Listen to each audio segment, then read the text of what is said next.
Yo, you tuned in to Guerilla Cross Radio.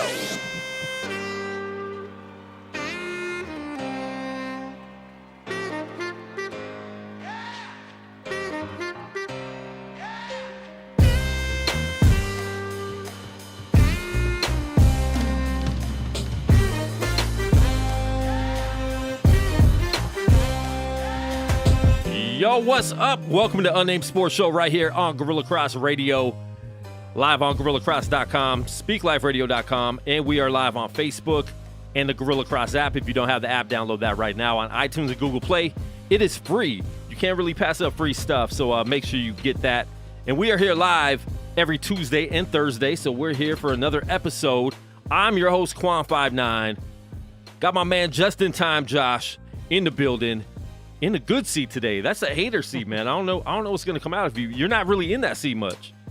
You know, I don't bring the hate too much. I try to be peaceful and lovable. Yes, and then namaste and try to keep it nice. But he's like a big teddy bear.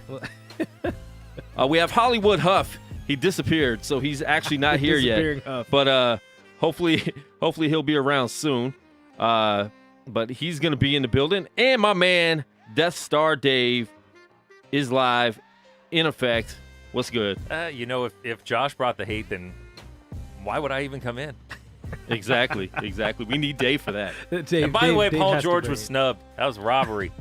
Yo, we're going to talk about All-Star snubs. We're going to talk about Cleveland and their disastrous team that they have right now. The hate they have for Kevin Love. Speaking of love and hate, man, just walk over the guy. Don't even help him up. Man, we're going to talk about the Golden Knights. We're going to talk about the XFL returning, Major League Baseball Hall of Fame. And in the second hour, we have live on the line Amin Elhassan from ESPN NBA analyst. We're going to talk to him about, the whole Marcus Banks situation that we had a couple weeks ago when Marcus was in the studio. We had talked about that. So he's going to be live on the line with us at about 3:30, 3:45. So make sure you stay tuned in for that and locked in. If you're watching on Facebook, please share the Facebook feed and let everybody know we are live right now. If you're listening on the app, thank you, and let people know we're live. So without further ado, we're going to jump right into the NBA. The NBA All-Star Draft happened today. Not televised. Everyone's mad about it not being televised. I don't think there's anybody that's happy about it. I mean, obviously there's some people because it's not televised, so somebody wasn't happy. Well, yeah, exactly. Michelle Roberts is the person that came out and said, "Oh, there's people that were I think there was worries from people who thought they were going to be like at the end of those conversations and would find it embarrassing or some nonsense." But you're still an all-star. It's not like you're not getting paid. I mean, come on. It would have been awesome. We would have all loved it. Then you would have had to actually see how LeBron deals with teammates and how he could be like a walking subtweet. Yeah. And they talk about it all the time. Like, these are millionaires making a lot of money. Who cares if a couple people get their feelings hurt? You're making money. It's an all-star game. The whole point in picking teams anyways was for it to be fun, for it to be something entertaining for us, and they don't even show that to us. I'm disappointed in that. I hope, and I don't think it'll happen, but I hope LeBron and Steph will come out and give their order of the draft, because that's the only way we're really going to know what really happened on that phone call. You think Woj and Shams aren't out there already putting that? They're going to have that order. Definitely. They won't have to come out. That's why that's like, you might as well just do it because it's coming out It's anyway. going to come out, yeah. Yeah. And it'll sound worse because you had to do it behind closed doors. I remember it was great a few years ago. Hockey did this first. And they had, like, everybody. They did it, like, right around the same time. So all of them are there. And they're, like picking guys that are sitting there, like, and handing them jerseys. And that's how it should be. It was the best. It was the best. That's exactly how it should be. Josh, what's your take on that, man? Man, I'm over here still trying to get my Facebook Live up. This guy. No, I mean, look, it should have been televised. Yeah. I think that it really just comes down to people in their feelings. And, we all know how pickup works and how you don't want to be that one. You don't want to be the last guy. And then actually you don't even want to be the guy after that last guy that doesn't get picked. So luckily, the snubs, they don't have to have the embarrassment of not being picked, or picked last. They just are mad because they felt like they should have been included. But for those that, are picked last or those kinds of things, I actually think that really, like, the NBA really could have sold that.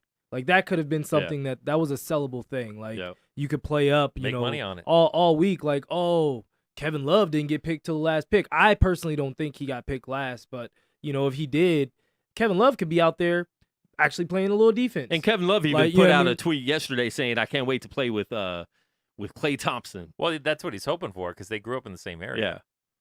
That's right. They sure did. But that's a cool thing I don't know. this represents. I wanted to see it. And like Dave said, you could make money off of that. You could have a whole hour show. Sure. Honestly, if you wanted to, you can make it a 2-hour show, but you could have at least an hour show. NBA could make money. You could have sponsors. I mean, they could have had a show and made money doing it. Yeah. We would have been entertained. Every NBA fan would have watched that. That's almost more entertaining to me than the All-Star game. Yeah, because the game itself, I mean, honestly, All-Star Weekend, I felt like this for a while now. The Saturday night is really that's the highlight of the weekend for me. Even that's been kind of weak. It's been weaker. It's been weaker, but in terms of the actual game, because of how there haven't really been the rivalries. Players are mostly fans and friends of each other. It's not the same. Yeah. You know what I mean? Like when it was East versus West when we were younger, you could tell that there was some animosity. Like people were out there really playing defense. Yep. The defense, of course, picks up in our games now in the second half, in the fourth quarter. Yeah. But not last year. Yeah, seriously. But for the first 3 quarters, for sure, like they're like, you know what I mean? They're out there just giving up buckets, and it's like that's not. I mean, is it entertaining? Sure, but I'd actually rather see a 110 to 105 game. And the whole point of doing this draft was to make it more competitive.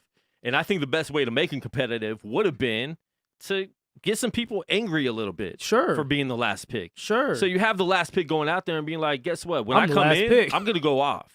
Or I'm going to try to go off. I'm going to play defense. I'm going to do whatever. When it comes down to it, though, what is the last pick? You're still the last All-Star. Last All-Star. Correct. There's people who got snubbed that aren't even in the All-Star game to get picked. Like, you're still an all. Like, that's still a great player. That would have made it a good thing, too. What if you could pick a snub? What if you can be like, hey, he's not, and you just add a 13th player or whatever? Sure. Because it's like, hey, well, listen, I want to pick Paul George. They already have to pick the starters first. I mean, they watered it down enough by doing that. Yeah, that it's just kind of like. Which I understand that a little bit, just because the fans vote for the starters. So then, if they don't start, it's like the people that got voted on don't even start. So I understand that a little bit, even though you would like to see somebody that is a starter maybe fall to the 12th pick. Like, that'd be crazy. There's definitely been a few all-star starters that had no business. This could have rectified all the time. There's one starter. Actually, this year's not too bad. Yeah, I was about to say. I'm trying to think if this year there was. I mean, I can go back to '89 when AC Green started over Karl Malone. Exactly. That was absurd. Shoot. But you can. There's been a few out there, but this year was actually pretty.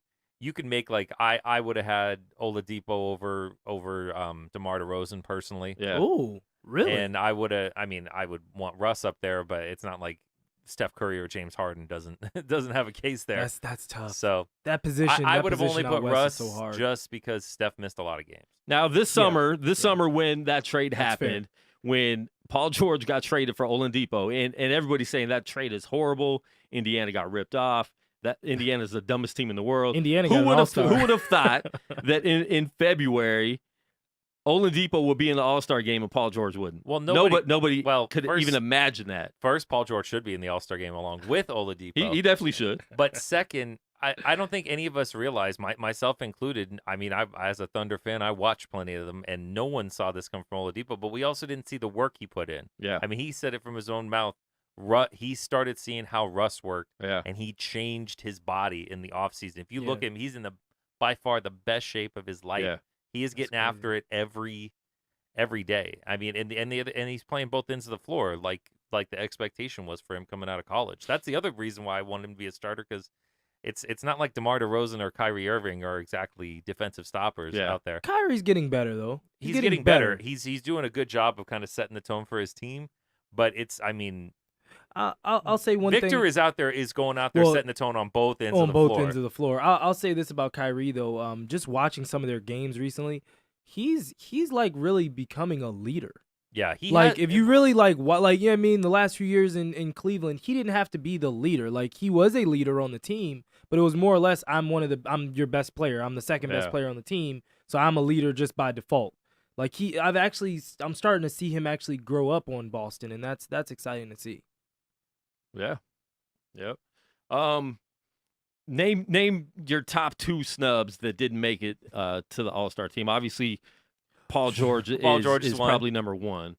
Paul George is definitely up there. I do think you know what? It's tough. It's a toss-up between Drummond and Simmons for me.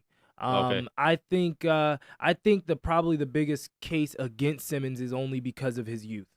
Only because they figured they'll get a chance to make it up. Because team record. You know what I'm saying? They already put a 6er in there, so Iverson didn't make the All-Star game. He did slow down a little bit in like the last month, though. I mean, up until yesterday, of course. Up until the snub. Yeah. Oh, challenge accepted. Yeah. I wish he would accept the challenge of like working on his shot a little bit. Hey, that's off season. That's off season challenges. But that's something too. The coaches might be looking at when they vote in the reserves. He hasn't played good recently. Yeah. He's had some down games, and his shot is garbage. Yeah, that's something that's something that's holding back his game a little bit. But it's not even that his shot is garbage. He doesn't even use it. He doesn't shoot. Like he doesn't shoot a 3. And look, in that in itself shows how great he is. Yeah. Where we can be like, all right, I'm gonna give you 8 feet, and you still win. That's crazy. But that's gonna. But you already have a guy out there doing that, and he's doing it better. His name's Giannis. But that's gonna hurt him eventually. Oh no, sure. I mean, look, in the league, you had like teams when they start being one of the best teams in the league, and that shot's not. It's easy when they're 8th or 9th in the East. Yeah. When you're one of the best teams in the league, and you're going to the Eastern Conference Finals, and you're losing because your point guard can't make a basket outside because they're going to D you up a lot harder. Well, they're going to learn this man's game. It's not so much D up a lot harder as more as they're just going to pack the paint. Yeah. That's you remember what Dallas did to LeBron in Miami in that first series. They were like, oh, okay, we're just going to wall up in the paint because nobody on his team can shoot. Yep. Yeah, but I also think that you're going to see if they happen to make the playoffs this year, it's going to be a really good thing for him because he'll see playoff defense for the first time. Yeah. See it. And when they get swept out, you think that they would get swept? Okay, so you're figuring they're playing who? Depends Boston where they play. Or Toronto. They play good against Boston though. If they play Toronto, look here, okay? I've said it before. Toronto just don't have it. I agree with you. They just don't. When it comes to the playoffs, they don't have that next You're going to gear. have good defenders on the perimeter covering him, and you'll also have a good line of defense back behind him, whether it's Horford for him. or like Ibaka and Valanciunas. He's not getting to an open rim. So he's going to have to make shots in the playoffs. Yeah. Well, the game slows down. You have to be able to make shots. He's going to have to make shots, and Embiid's going to have to play more minutes. He's going to have to. He's going to have to find a new level of conditioning. So JoJo looked good last night. If you want to call in, if you want to call in and give your snubs, hit us up 702-608-3259. Once again, that phone number is 702-608-3259. If you're watching on Facebook, the phone number is live on the screen. So hit us up. Let us know your snubs.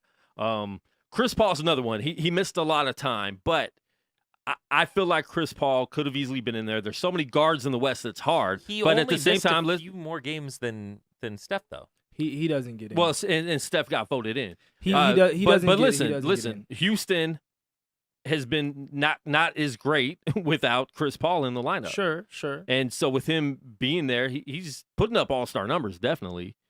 He's definitely one of the best point guards in the league. They're undefeated with him, Harden, and Capella on the floor. Yeah, I did see that. I mean, that's 15, big. 15 and that's 0. big. So it might be 16 now. They have a winning record against Golden State. What 2-0? I don't think that's going to matter. The Golden State's winning the title, but we'll see. Look, we'll see. You will get the eye roll of a lifetime. Come on. Do you think a team that's led by Chris Paul and James Harden is are beating the Warriors anywhere? in the playoffs? They're not getting past the second round still. But at the same time, right now they're playing good. So we're talking about all-stars. Well, Chris Paul is right up there. Look, right back to what Dave was saying before.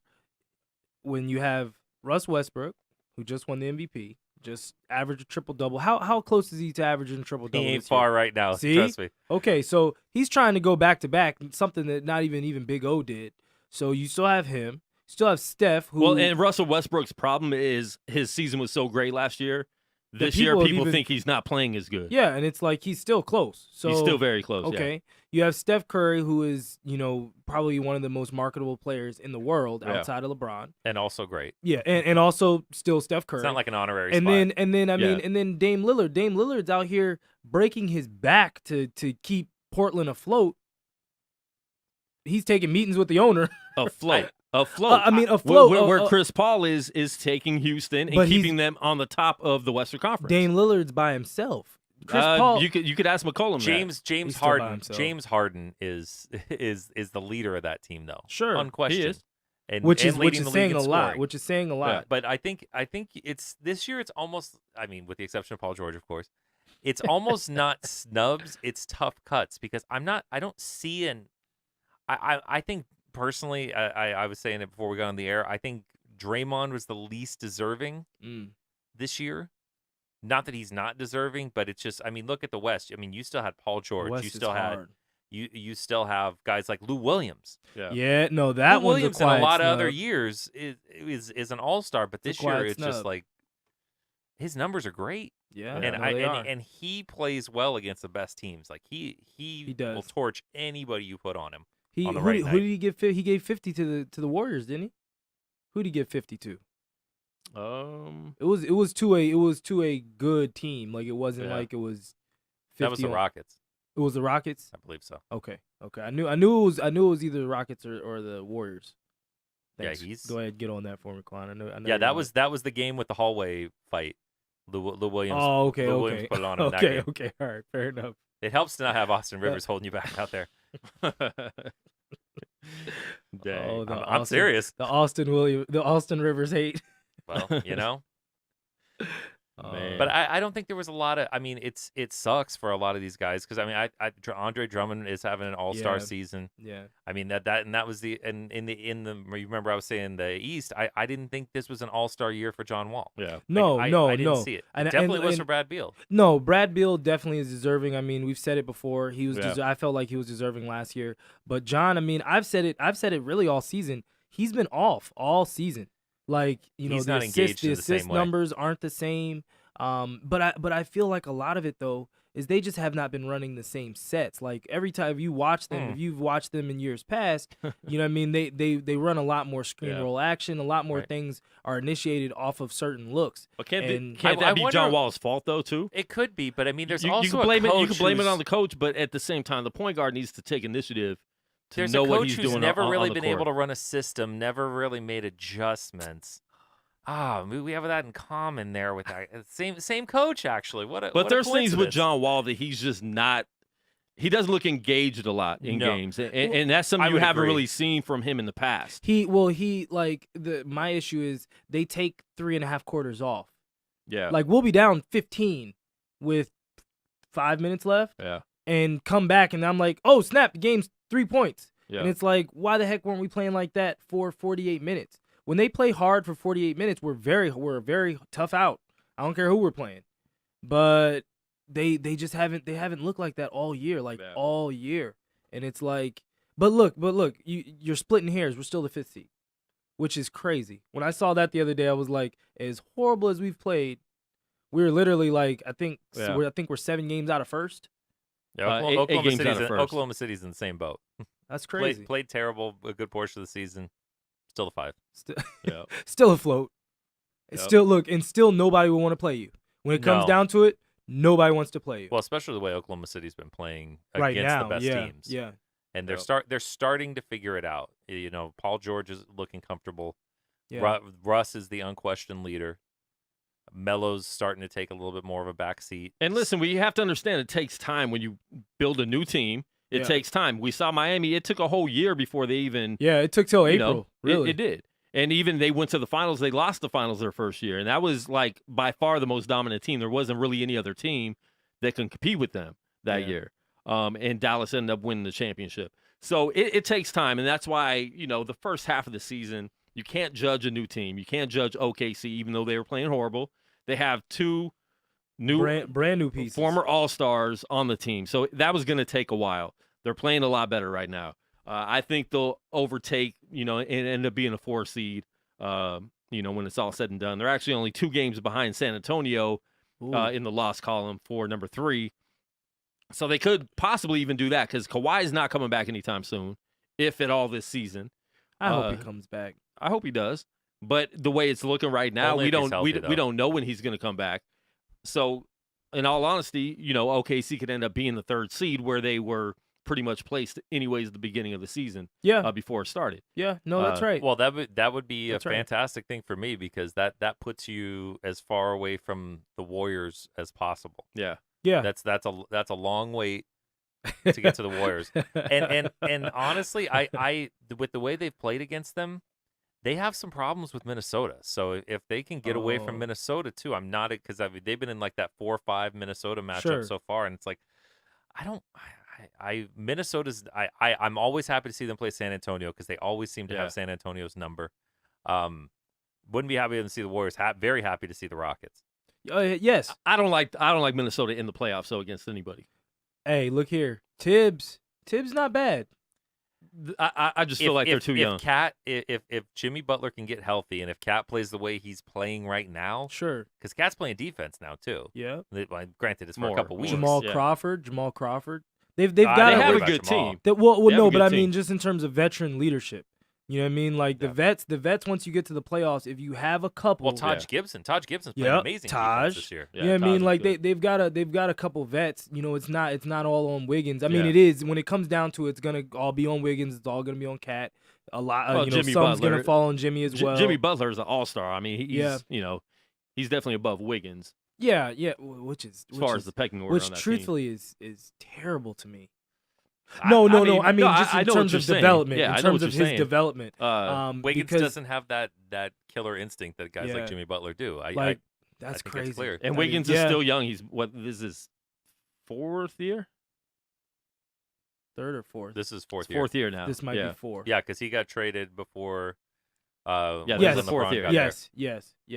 Yeah. So when LeBron traded him to 4th year back. That's right. Yeah. Yeah. So it's interesting. I mean, we're more than halfway through the season. Crazy. So, I think this is when we see the team shaping up and see who's going to be there. With Washington, they're only a few games back of number 3 Cleveland. Yeah. A game and a half. That's what I'm saying. And with the way Cleveland's playing, Cleveland could fall. And let me tell you something. This whole lock of Cleveland being the Eastern Conference champions is not a lock anymore. Oh no, I definitely it's not a lock. They could fall down to 5 or 6. Their big going move, into the playoffs. Their big move was to put Tristan Thompson back in the starting lineup today. That's supposed to cure the problems. That was the move. That was the move. I didn't see. That was the secret. That was the secret sauce. Ty Lue move. I didn't know where he was gonna go with that. He's like, I'm making a change to the starting lineup. Move. And let me tell you something. Most casual NBA fans didn't even know Tristan Thompson wasn't starting for the Cavs, so that's not really a big move. Kardashian curse. Well, hey, haven't won. It's a real thing. Haven't won since. It's a real thing. Haven't won since. Yeah. So let's talk about the Cavs right now. There's so many different trade rumors with the Cleveland Cavaliers. A lot of them, the George Hill one is the one that sounds like it could happen, which I don't know why. They're getting a bad defensive point guard. Yeah, who's going to take minutes from. Well, I mean taking minutes from Isaiah right now. But how many point guards do you have? You got Derrick Rose, Isaiah, Calderon, who's actually been George playing Hill. All come on now, that's way too much. And that's why most people thought the big move was going to be Calderon jumping in the starting lineup and bringing IT off the bench, which would make more that's going to kill his ego. But at the same time, that would be a good team.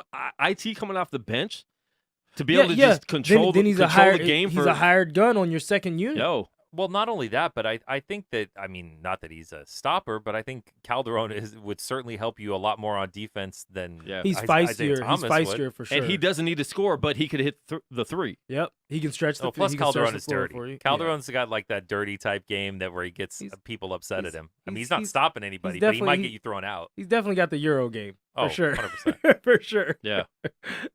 But everybody's talking about Isaiah Thomas being moved to the bench like it's this impossibility, but it's like, I don't think it should be.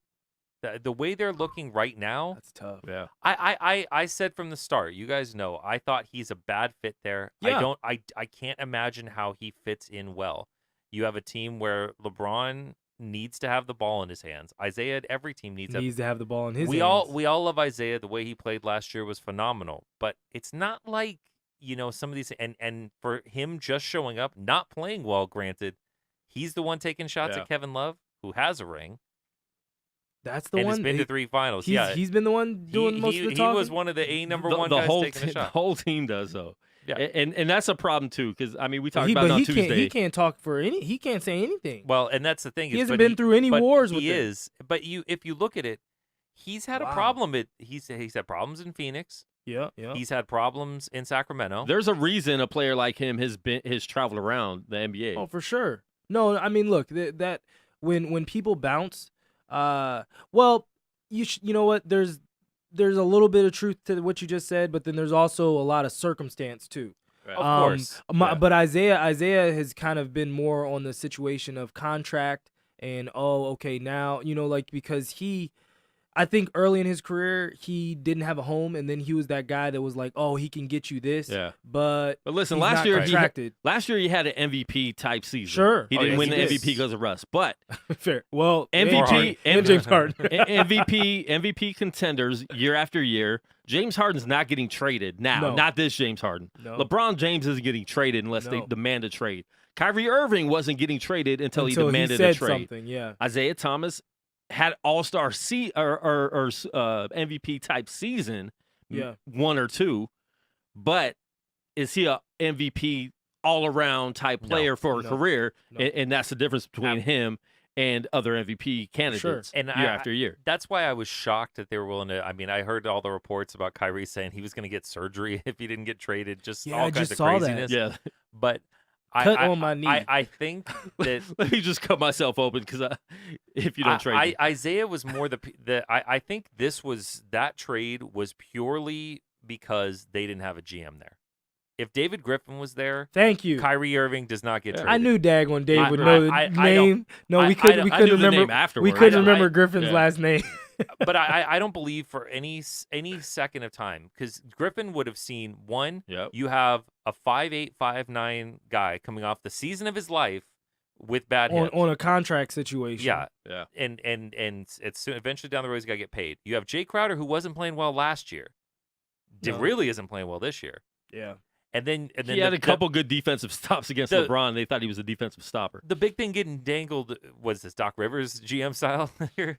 Oh, you played well against us? Yeah, exactly. But the big thing that was really getting dangled out there was the Nets pick. But a better GM would have seen the way the league was looking. There are teams that want to tank. The Nets don't. Plus, Kenny Atkinson's a really good coach. He's getting by far the most out of these guys. Yeah. And Dinwiddie.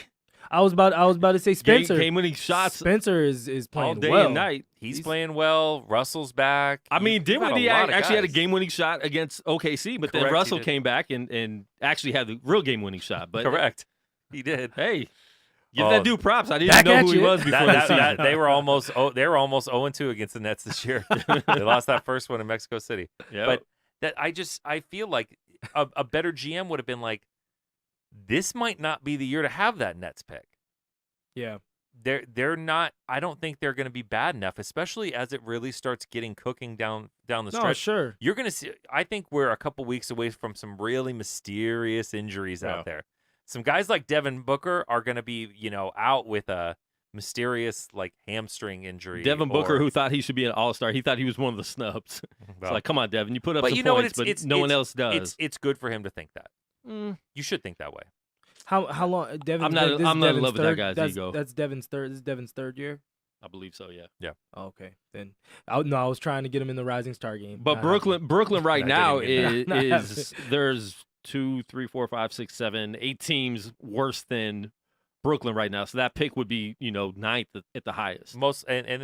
That's where before the season I had a feeling they were. But then again, Cleveland wins some ping pong balls.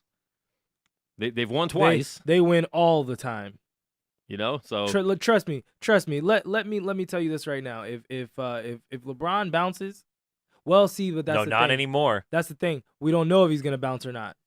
But see, they're not. He's gone. He's gone, but we don't know. Like in terms of when the lottery. They're not lottery is. They're not the hard luck case that LeBron left destitute. He brought the ring. Yes. So nobody needs to be doing them any favors anymore.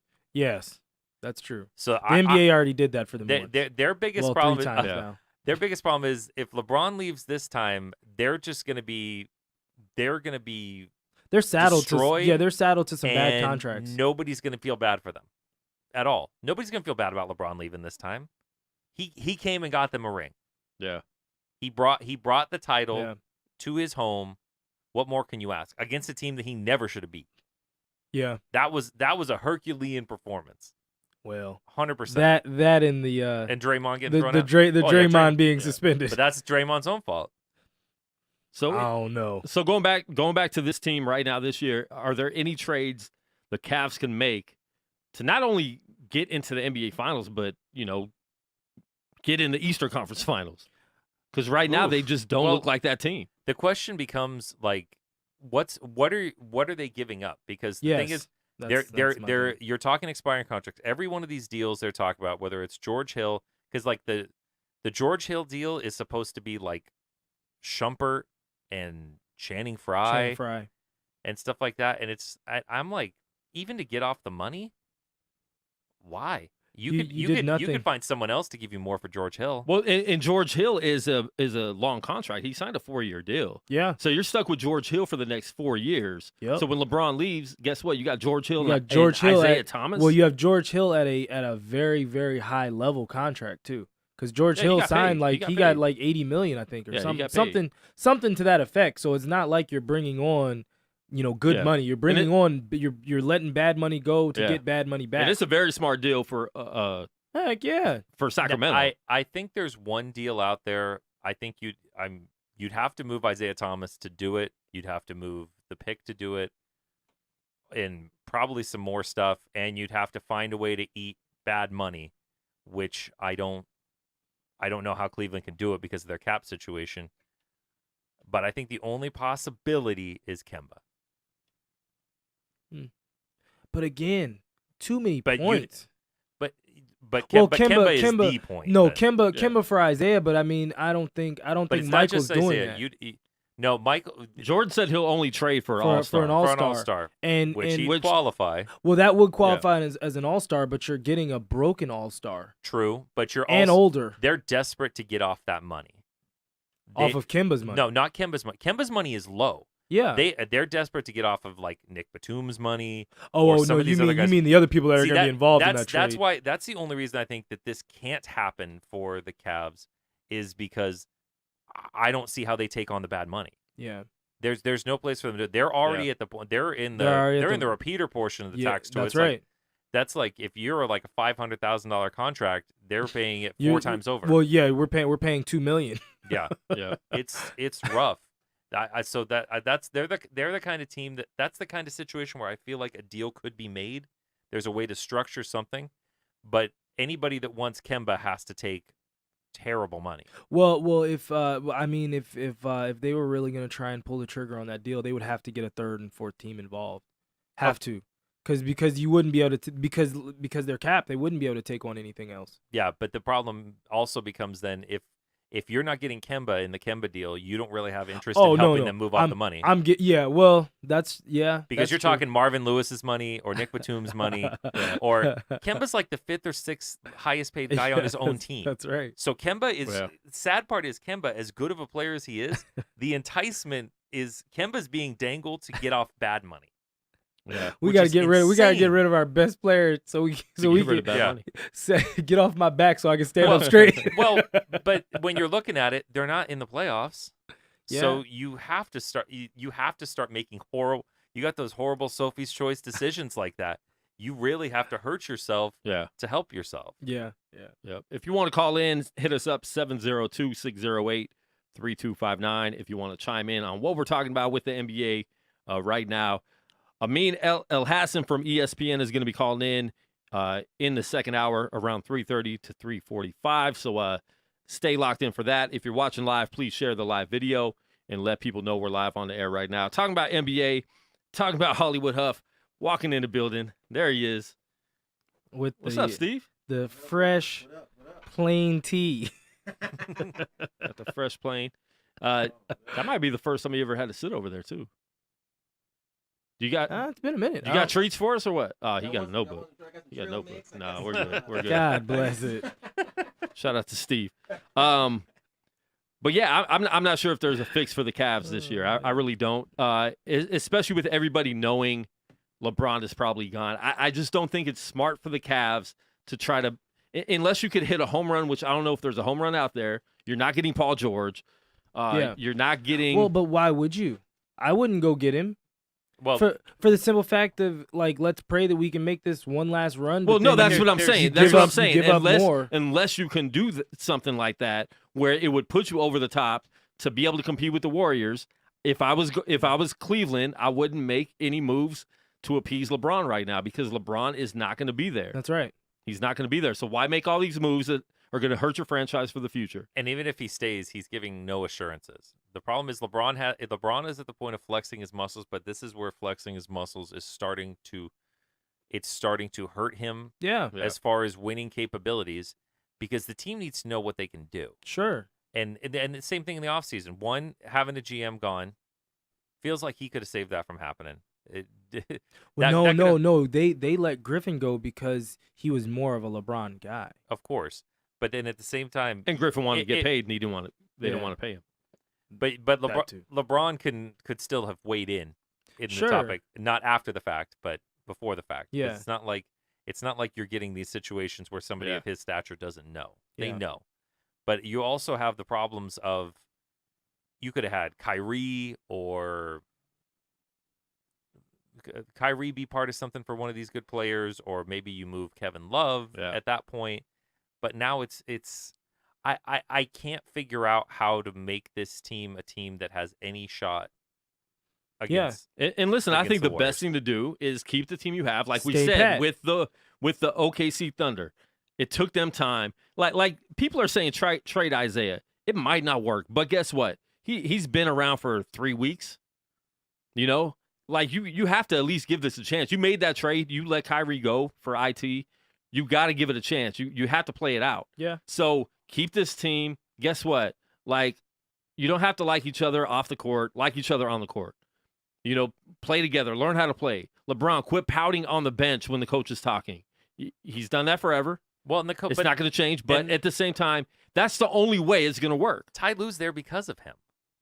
And so he wants Ty Lue gone. I mean, he's doing the same thing he did with, what was the coach's name before? David Blatt. He's doing the same exact thing, acting the same way. LeBron is a rerun. You can see his emotions that he's gone. You can see his emotions. He wants the coach gone. But I mean, like, that's so crazy to me to want something, but then knowing that you're going to leave. Like, how selfish and self-absorbed are you that you want all of these things, but I'm giving you nothing in return? Like, I'm not going to let you know LeBron anything. James, who has ever told you no? I know, man, but it's just one of those things. Like, it's just. Well, people that have told him no, he's thrown under the bus and left. And that's unfortunately, there's extra power that comes with being one of the greatest players that's ever lived. Yeah, it's just a fact. I mean, teams are gonna. Listen, if he even went into the organization and said, I'm 50-50 on coming back, here's what you need to do. Garrett, here's what would happen. They do whatever he said. Yeah. Whatever he said, just on the 50-50 chance. That's crazy. Yeah, that's the problem. This whole organization. Getting that mic. When you got the owner already saying that, team's probably going to be, up for sale next year. It doesn't put hope in the players to even want to play much. They made this bed, and unfortunately, they got to lay in it. I'm a strong believer in, if you make a decision, stick with that decision. It was a bad decision to get rid of Kyrie, but you did it. Now you have to live with it. You have to live with the brand new guy coming in telling the only consistent player on the floor complaining because he had a migraine. I mean, you have to live with that. You have to live with the LeBron bed that you made over the past 15 years. whether it was with Cleveland. How many years has he been with Cleveland altogether? About 10? Probably 11 now. 11 years 'Cause he was now with 7, Cleveland. It was seven before, right? Yeah, same owner, same player. And so you make this bed, you have to lay in it. Unfortunately, we know for a fact LeBron is not coming back. What other reason would you give a no answer? Where do you guys really think he's gonna go? That's what the big question is. Unless there's some ownership thing, unless the Dan Gilbert thing is some precursor to like LeBron's guys having a piece of the team that they're holding on to for LeBron retiring to keep him there. I kept thinking about it, and I'm thinking about all the franchises. I can't see him going to play with the guys that are going to be there in LA because I don't think LA is going to get the haul of players that people seem to think they're going to get. And Paul George I is don't think saying so if he's saying that basically he's happy with Russ. Yeah, I'm hoping and praying that's true. You know, he's We'll see. considering. Dave is praying that He's is at the least case. thinking To about stay it. in And Think like about Paul that. Pierce said today on the jump, it's 70 degrees in LA right now.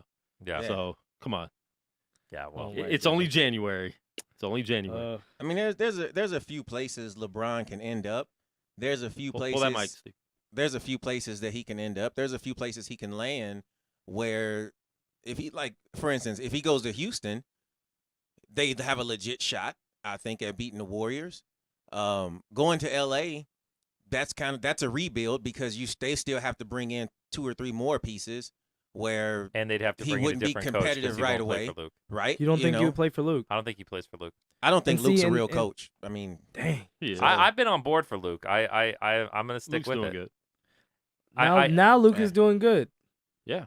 man, Well, of course, what a shocker. he's not. He's resigned his fate at this point. Like He's doing good. Luke's fine. I don't think Luke. I don't know if many coaches. I mean, there's a handful of coaches in the league I think that do, but I don't think Luke is one of the coaches that could stand up to LeBron and say, "Shut up, I'm the coach." Nobody Well, can. and- There's no coach. He won't even that's- play for a coach No, like that. no. The only Well, coach that's what I'm the saying. only like, coach that can that's really why do the- that in the league would be Pop. But Exactly. that's why point. the whole San Antonio rumor is not going to happen because he can't play for Pop. He's Yeah. not going to submit to somebody with authority.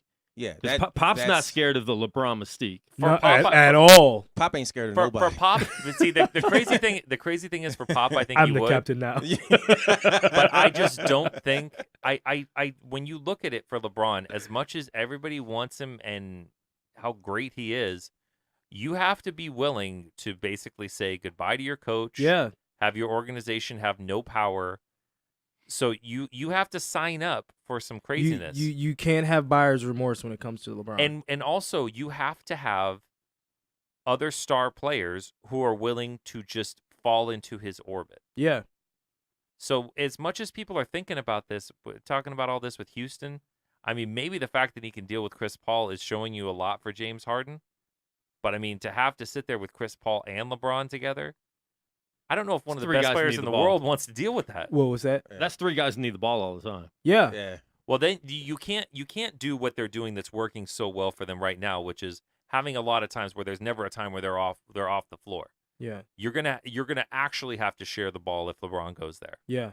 yeah. And also you're gonna have to sacrifice some of those great shooters that make this thing Even makes sense. work. So I still think that's if he's gonna go It could still anywhere. work. I think it could work. If he's in going to go Houston. anywhere, that's the only place I can imagine. Because the LA stuff, I just can't see it. I know that's what everybody's and talking it depends. about. Does LeBron want to win a championship next year, which he probably does, or is he cool with like, hey, I got some rings. Let me help elevate a team like the Sixers or Oh, like Lord, the no. Lakers. I think that's the biggest factor in moving right there. That- Does he want to win, or is it just let me get my last contract and help a team? Because more than That- likely this will be his last contract. If he did something like Well, that, he's going to sign a 2 years. So it's that not gonna be would his last. definitely be. I would respect him a lot more, because if he was able to go to Philly, and then now Philly's in the conference finals or going to the Yeah. finals, now it's like okay, Which we're throwing out a huge hypothetical. LeBron's never shown any sign of being able to do this. I don't know. I mean, really the best way to look at it, really, outside of people, outside of GMs getting really creative and people unloading contracts, there's really only a few spots in the league he even can go. Yeah. True. And Yeah. that's the thing is he's now reached a point in his career where he's tired of giving up money. Yeah. So he's going to want to go a place like Philly comes up because you have young talent, Yep. young superstar quality Talent. Yeah. and the fact that they can open up as much money as it takes. Doesn't matter. That's right. I mean, they threw all that money at J.J. Redick because they could. Yeah. If they were going to have to, they were below the salary floor as it was. So everybody else was getting a bump if they don't bring $24 million. J.J. Redick in. Like, oh my goodness. Yeah, but it shows a good sign for your organization. Everybody knows what that deal was about. It was They're goodwill. willing to spend the money. Yeah. Does anybody think the Knicks or Brooklyn is in it? No. I don't think How so. Brooklyn is still in They a have bad nothing. situation. They couldn't bring in the other players that he would require. And the Knicks, he's shown the Knicks were a pipe dream for everybody else for him to go there and be the king of New York. He was supposed to go to the Knicks originally. I do remember that. Yeah, that was a lot of outside Yeah, talk. that was When Knick did fans talking about that. You never heard anything from LeBron. And that was about LeBron that. every time he played Madison Square Garden, just feeding off that to get Mhm. a lot of cheers and some, more likes. Some That's more smart. love. Yeah. Some more We love. know he likes the likes. He's a smart guy. He does like the He likes. is. But, I mean, anywhere he goes, obviously that team's going to be in contention, not necessarily a contender. But, I mean, we'll see. There's still a lot to go in this season. There's still a chance he stays in Cleveland. Who knows? Yeah. I think He might even look at the end of the season and be like, guess what? There's no other better options. Let me sign another 1 year. Or actually, he has an option, right? To keep That's always an the year. So he might just take the option and do the year by year with Cleveland. I think Cleveland is only if he stays in Cleveland, he's staying in Cleveland and he's getting an ownership stake. Other than that, I can't imagine anything where he's not already out the door. Cleveland Because makes of how the he's most, treating them. It makes the most sense for him, honestly, though, in terms of what's already there. But looking at his frustration, he looks like he's already gone. Well, He's and just the fact retired. the fact that I mean, they didn't use that Nets pick when they could have used it when people would have wanted it. Now people aren't so hot for that Nets pick. Yeah. That doesn't have the same luster as it did in October. And we can keep an eye on that because there's still 30-plus games left in the season. Sure. You don't know what happens to the Nets. Maybe they go and Is start that losing a lot. Is that a protected pick at No. all, or is No, that's there are unprotected? no protections on that That's pick. just Yeah. what we get. Is what we Yeah, get.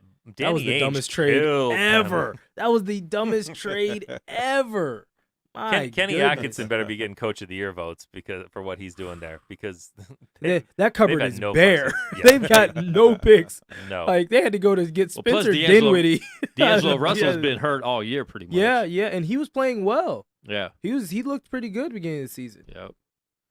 Yeah. So Shameful. we'll see. The NBA announced that they want gambling legalized everywhere.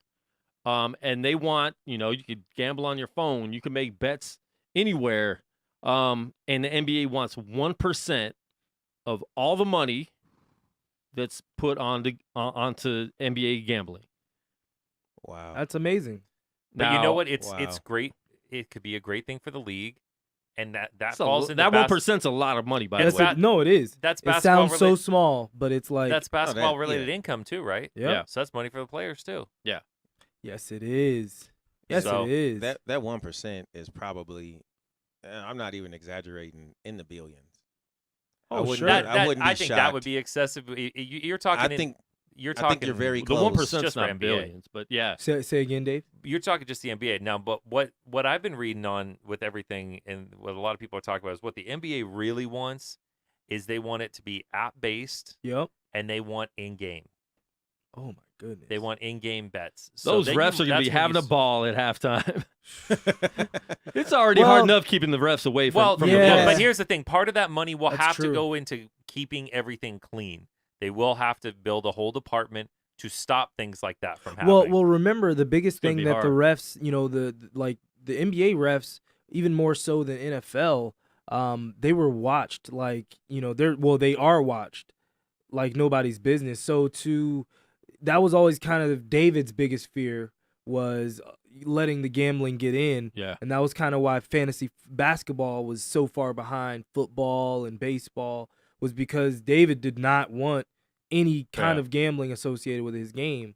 As things do get easier and more accessible, and there's so many, that definitely is an element that's still out there. That I think that, now that everyone's like, oh, it's so convenient, gotta but think it's about it, like yeah. it's so convenient that it does Does it make it too convenient? Yeah, it does. Yeah, It does open you up to some other issues for sure. You have to look at too. The benefit of this for the league is that when people bet on a game, they're more likely to watch the game. That's right. So the ratings of games Now will begin are to up. go up. Yep. Or Then watchership, right. watchership of the game, viewership. Viewership and- goes up, ratings go up, ad prices go up. Yeah. Well, All you of can a start sudden, advertising you the, know? the casinos. You can start advertising. Yeah, everything's a open. lot more that stuff. opened So. up But- so much stuff. But that's where you see that. You see it on British soccer teams now. But that's where the in game is so important Mm-hmm. because the in game not only because you bet on a game, you don't necessarily have to watch the whole game. Yeah. If you're betting on just the outcome, First half, or you may be checking out the end, or all you really need to see is the score at the end. If you're doing in-game bets, you're watching that whole game. that's right. Yeah. You That's are right. a captive Yeah. audience and then your commercials are worth more. Your rights fees are worth more, and now you're getting into the world where the next batch of deals you could be talking about. Amazon and Facebook could be the people paying them, Yeah. not the networks, and then you're talking Yeah. about a whole different level of money. You know what this does mean though? Start that Vegas basketball watch. Yeah, and That actually does get that back into. it opens up all the way because it's Consideration. already opened up. I mean, I think they're Vegas already is- looking. The NBA's already been looking at Vegas forever before we even got the Golden Knights and have seen their success. But I think the Yeah. Knights have And- meant more to that than anything else. yeah, and now getting Sure. the Raiders and what that's going to do for the city. The NBA and Major League Baseball are probably jealous right now of what's going on in Vegas, and they're going to be rushing to get teams out here. I mean, the WNBA was quick with it, even though that's not huge.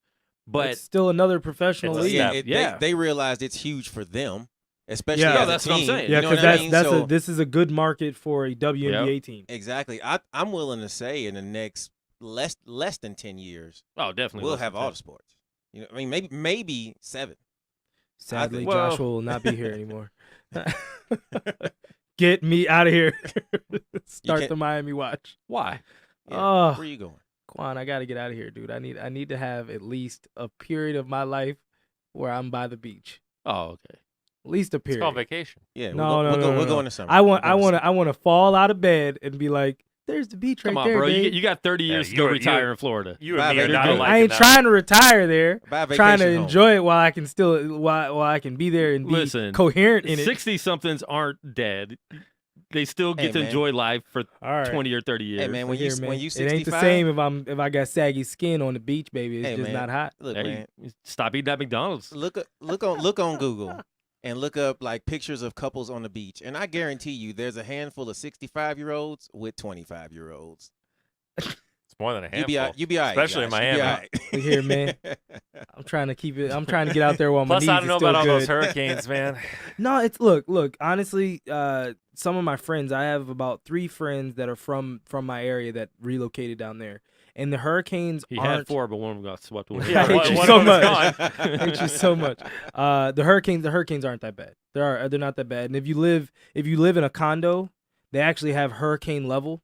And so if you're above, I forget what floor it is, like floor 35, you're above the hurricane level.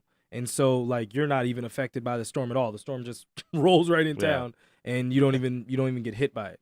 Until you try to just- go downstairs. it just Go shakes Yeah, your outside. building. the fact, yeah, the Shakes fact your building. that's the kind of thing you have to consider is not really of interest to me. Anyways, bring NBA to Vegas. Sorry. And it would probably Turnover chain. it wouldn't be an expansion team. It would be a team moving to Vegas most likely. See, but that's from my the thing. NBA. No one needs stadiums anymore. There's a couple teams out there Who? that I think Who still needs one? Uh, does Milwaukee have a The new Bucks. stadium? I was gonna. Milwaukee. They just got a stadium, right?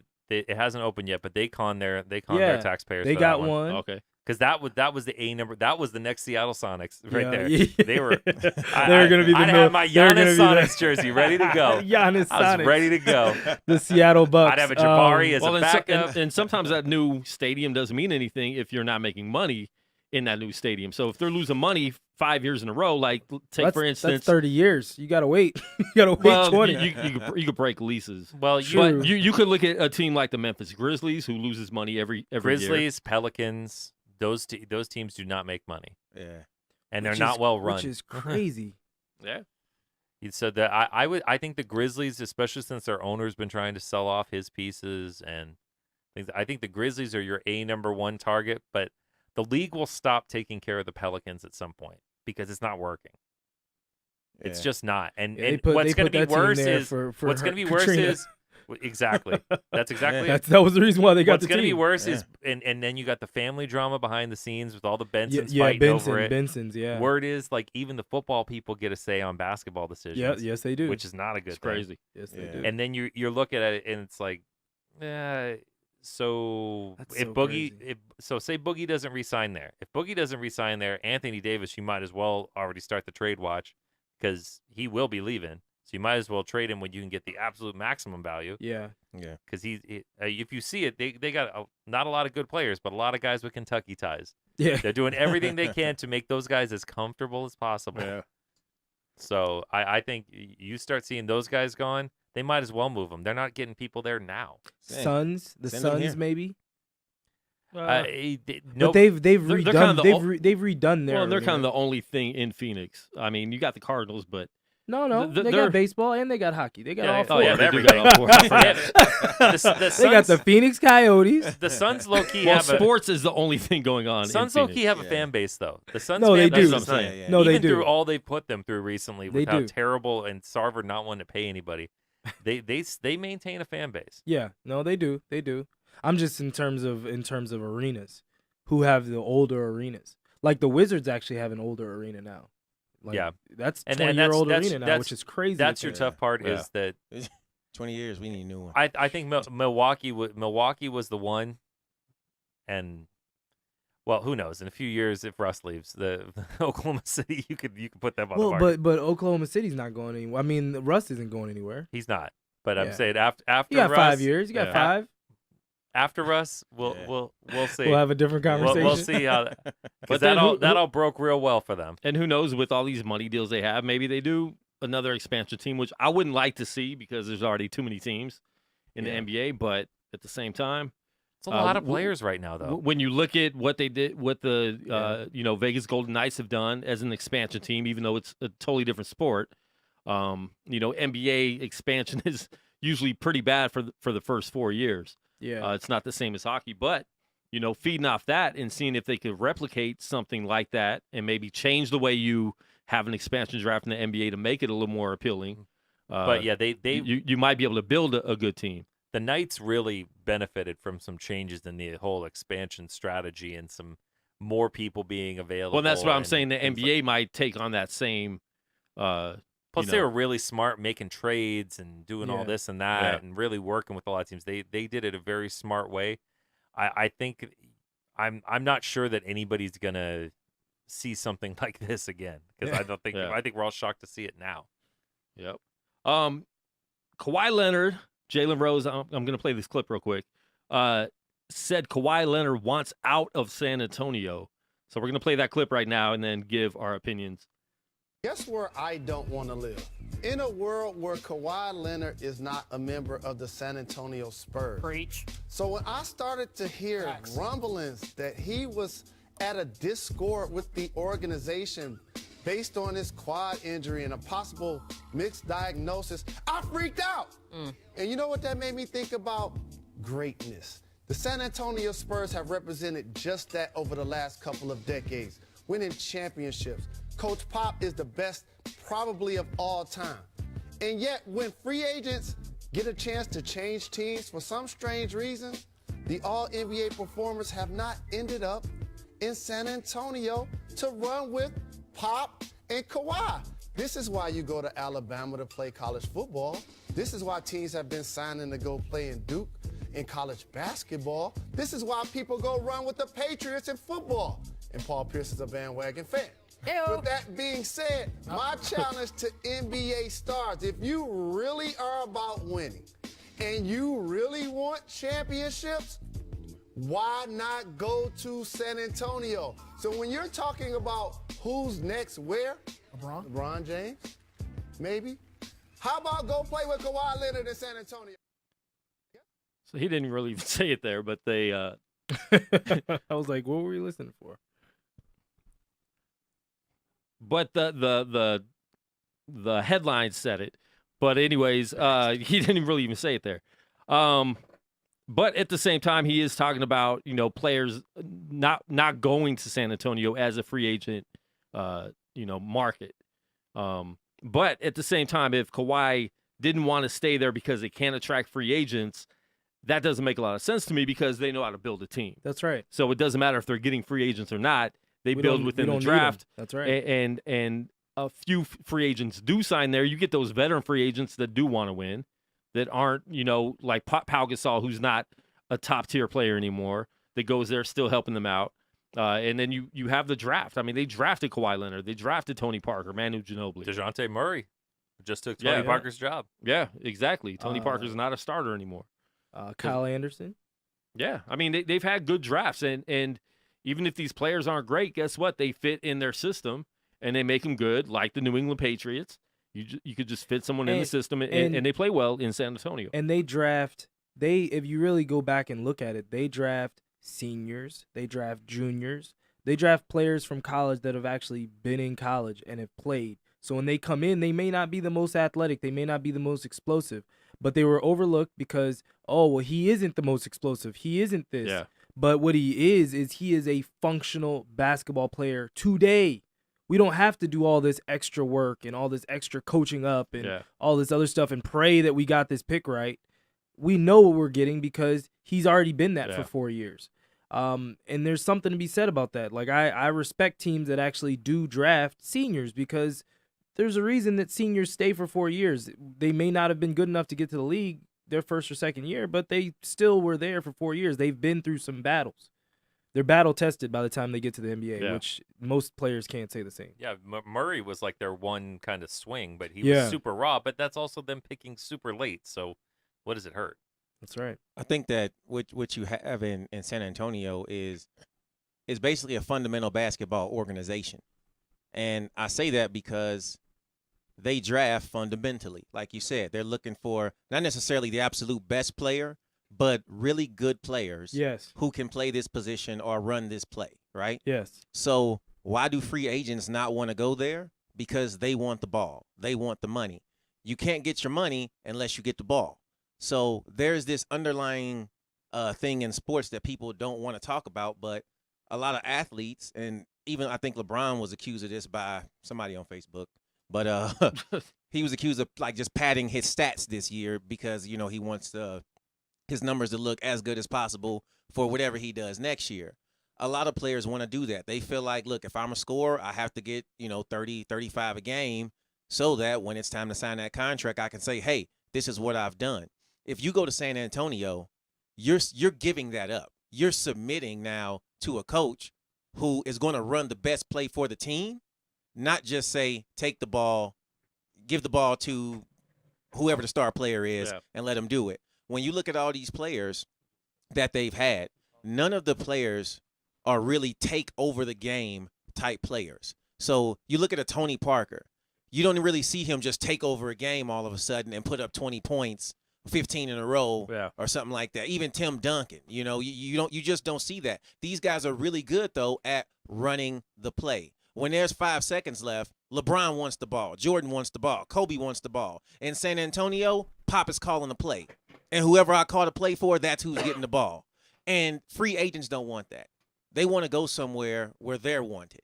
So I think that's the difference in that entire organization, which is why they're in the playoffs every year, why they draft so well, why they have a great team every year. A lot of these players are very good, but not too many really elite players will come out of San Antonio, or at least that we know are elite, because none of them have really been – we've never seen Tony Parker on the Lakers or any other team. We've seen him play that position with Pop. Yeah. Tim Duncan was great for what he did for years, the most fundamental basketball player probably of all time. Tim Duncan would have been great on any team.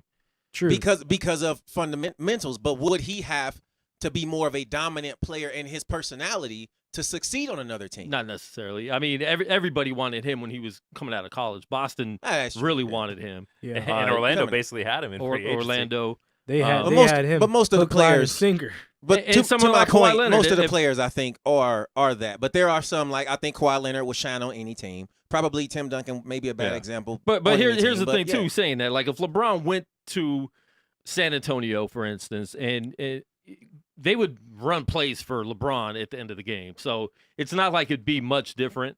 I think he could succeed there if he went there. I don't think it would take away from his game much. Like, they're smart enough to know that's LeBron, and he's gonna fit him in the team. And guess what? LeBron might be a better player because of it, having a good coach. We've never seen LeBron with a great coach. That's very true. And we don't know how that would look. I could still see that going either way, though, because that could either be great or that could implode. Yeah. I feel like that's what it is. It's either really great or really bad. Yeah. Because I would see a lot of veiled shots on both sides, because you do have a coach that has his own voice, that that has no problem voicing his opinion and no problem telling his star player to sit down and shut up. A lot of these other coaches he's ever had have never been able to do that. He's not going to play for a great coach. No, I don't believe it. I don't think so either, because he wants the shine to come back to him. When it comes down to it, Spoelstra was a LeBron creation. Like, like, he got notoriety because he was LeBron's coach. Well, and in a way, but at the same time, they knew he was going to be the next coach after Pat Riley. Pat Riley was grooming him if he got LeBron or not. But the key was you had Pat Riley's respect behind the scenes. So Pat Riley is the one making the pitch to you and the one that everybody's talking to. Spoelstra's your day-to-day coach, and you can give Spoelstra grief. Yeah. If Pat Riley was down there, Pat Riley's not taking any of that crap. No, none at all. Yeah. Yeah, so I don't know. But I don't think Kawhi's going anywhere. He's, even his personality, he has that laid-back personality like Tim Duncan, where he just fits in San Antonio. He doesn't need the bright lights. We've talked about the car he owns. He doesn't need big 2001 exactly. Chevy Tahoe. Exactly. Turn that down, Steve. Keeping the streak alive. So you're live on UnNamed Sports Show. If you guys want to tweet us or have any questions on the Facebook Live, go ahead and ask us, and we'll chime in on that. We're talking about NBA right now. We're going to get into the second hour. We're going to talk about the Vegas Golden Knights. We're going to talk about the XFL being back and a lot more. So just stay tuned in for that right now. And we do have someone on the line right now calling in. Yo, what's up, man? You on the air right now? What's up? It's Amin. What's up, man? We are live right now with Amin Elhassan. You're live on the air right now, man. What's good? What's the word? Man, we're happy you called in because we did have some Marcus Banks beef, and I'm happy to hear that you guys actually talked about it. So, man, tell us a little bit about your conversation. Tell us a little bit about what you said in the first place and how it might have got misconstrued. And just, you and Marcus reaching out to each other. Yeah, I would say, first of all, it was never beef. What I said, I didn't say with malice in my heart or trying to embarrass anybody or anything like that. I was just trying to make use an example, and so for the listeners that don't know the full story, basically I was on the jumper. We're talking about Kyrie Irving feeling that he was not wanted because he was involved in trade talks. And so I said that's not the definition when they don't want you. Yeah. Because that's the nature of the NBA. Everyone, other than probably LeBron, has been involved in a trade talk at one point or another. That's just how it goes, because teams are just trying to improve themselves. And so when they really don't want you, they're calling everybody to trade. Yeah. And I brought up Marcus's name as an example because Marcus was a guy that had a contract that for where our payroll was and where we were as a team, we had to try and kind of fix that situation. And so Marcus had a big payroll, and he wasn't a big cap hit, and he wasn't a guy who was playing a whole lot for us. And so that was a priority for us as a front office to try and unload. But unfortunately, and this is, after I talked to Marcus, like I said, I don't think I said anything wrong, but Marcus pointed out to me that I didn't give a whole lot of context like I just did there. Yeah. You're on TV. You're trying to get the idea out as quickly as possible. And so Marcus said, people watch that, and they don't know that part. Yeah. They don't know about luxury tax or anything like that. Yeah. They just hear, oh, they didn't want Marcus. And so he said, this is Marcus's words to me. He said, for me, as a guy who's not out in the public light anymore like that in terms of being able to turn around and tell a reporter the next day or be at shoot around or whatever and to basically clarify or defend himself, like, that's tough because there's just that notion that's out there, and he felt like without the full context, people are left to kind of go on. They're kind of flat. Yeah, like they're just people's imaginations can run wild. Yeah. Because I didn't clarify, and so he brought that up, and I said, that's fair, and he was right to be upset with me for not giving context because I should have done that. Now, we had a long-range conversation about a lot of things, about, what he felt, where things went wrong in Phoenix and all that. And I don't think, that's really, I think it's relevant to the conversation we're having right now. Yeah. But, like, the main thing, but honestly, the main thing I walked away, I said, one, like, I respected that, well, first of all, I should say, the reason why I got in contact with him was because I saw one of his boys out in Phoenix in Scottsdale. And he said, and at the time, now mind you, because he had hit up Steven Jackson told me. Yeah. But the message that came to me was, oh, it's on when I see you. That's what Marcus, you gotta understand. I said, hey, Amin said, hey, I'm from New York too, though. No, it's like this is what I said. I said, look, I'm not an idiot. I'm not a big dude. I'm not brolic. I'm not out here with the Bruce Lee hands.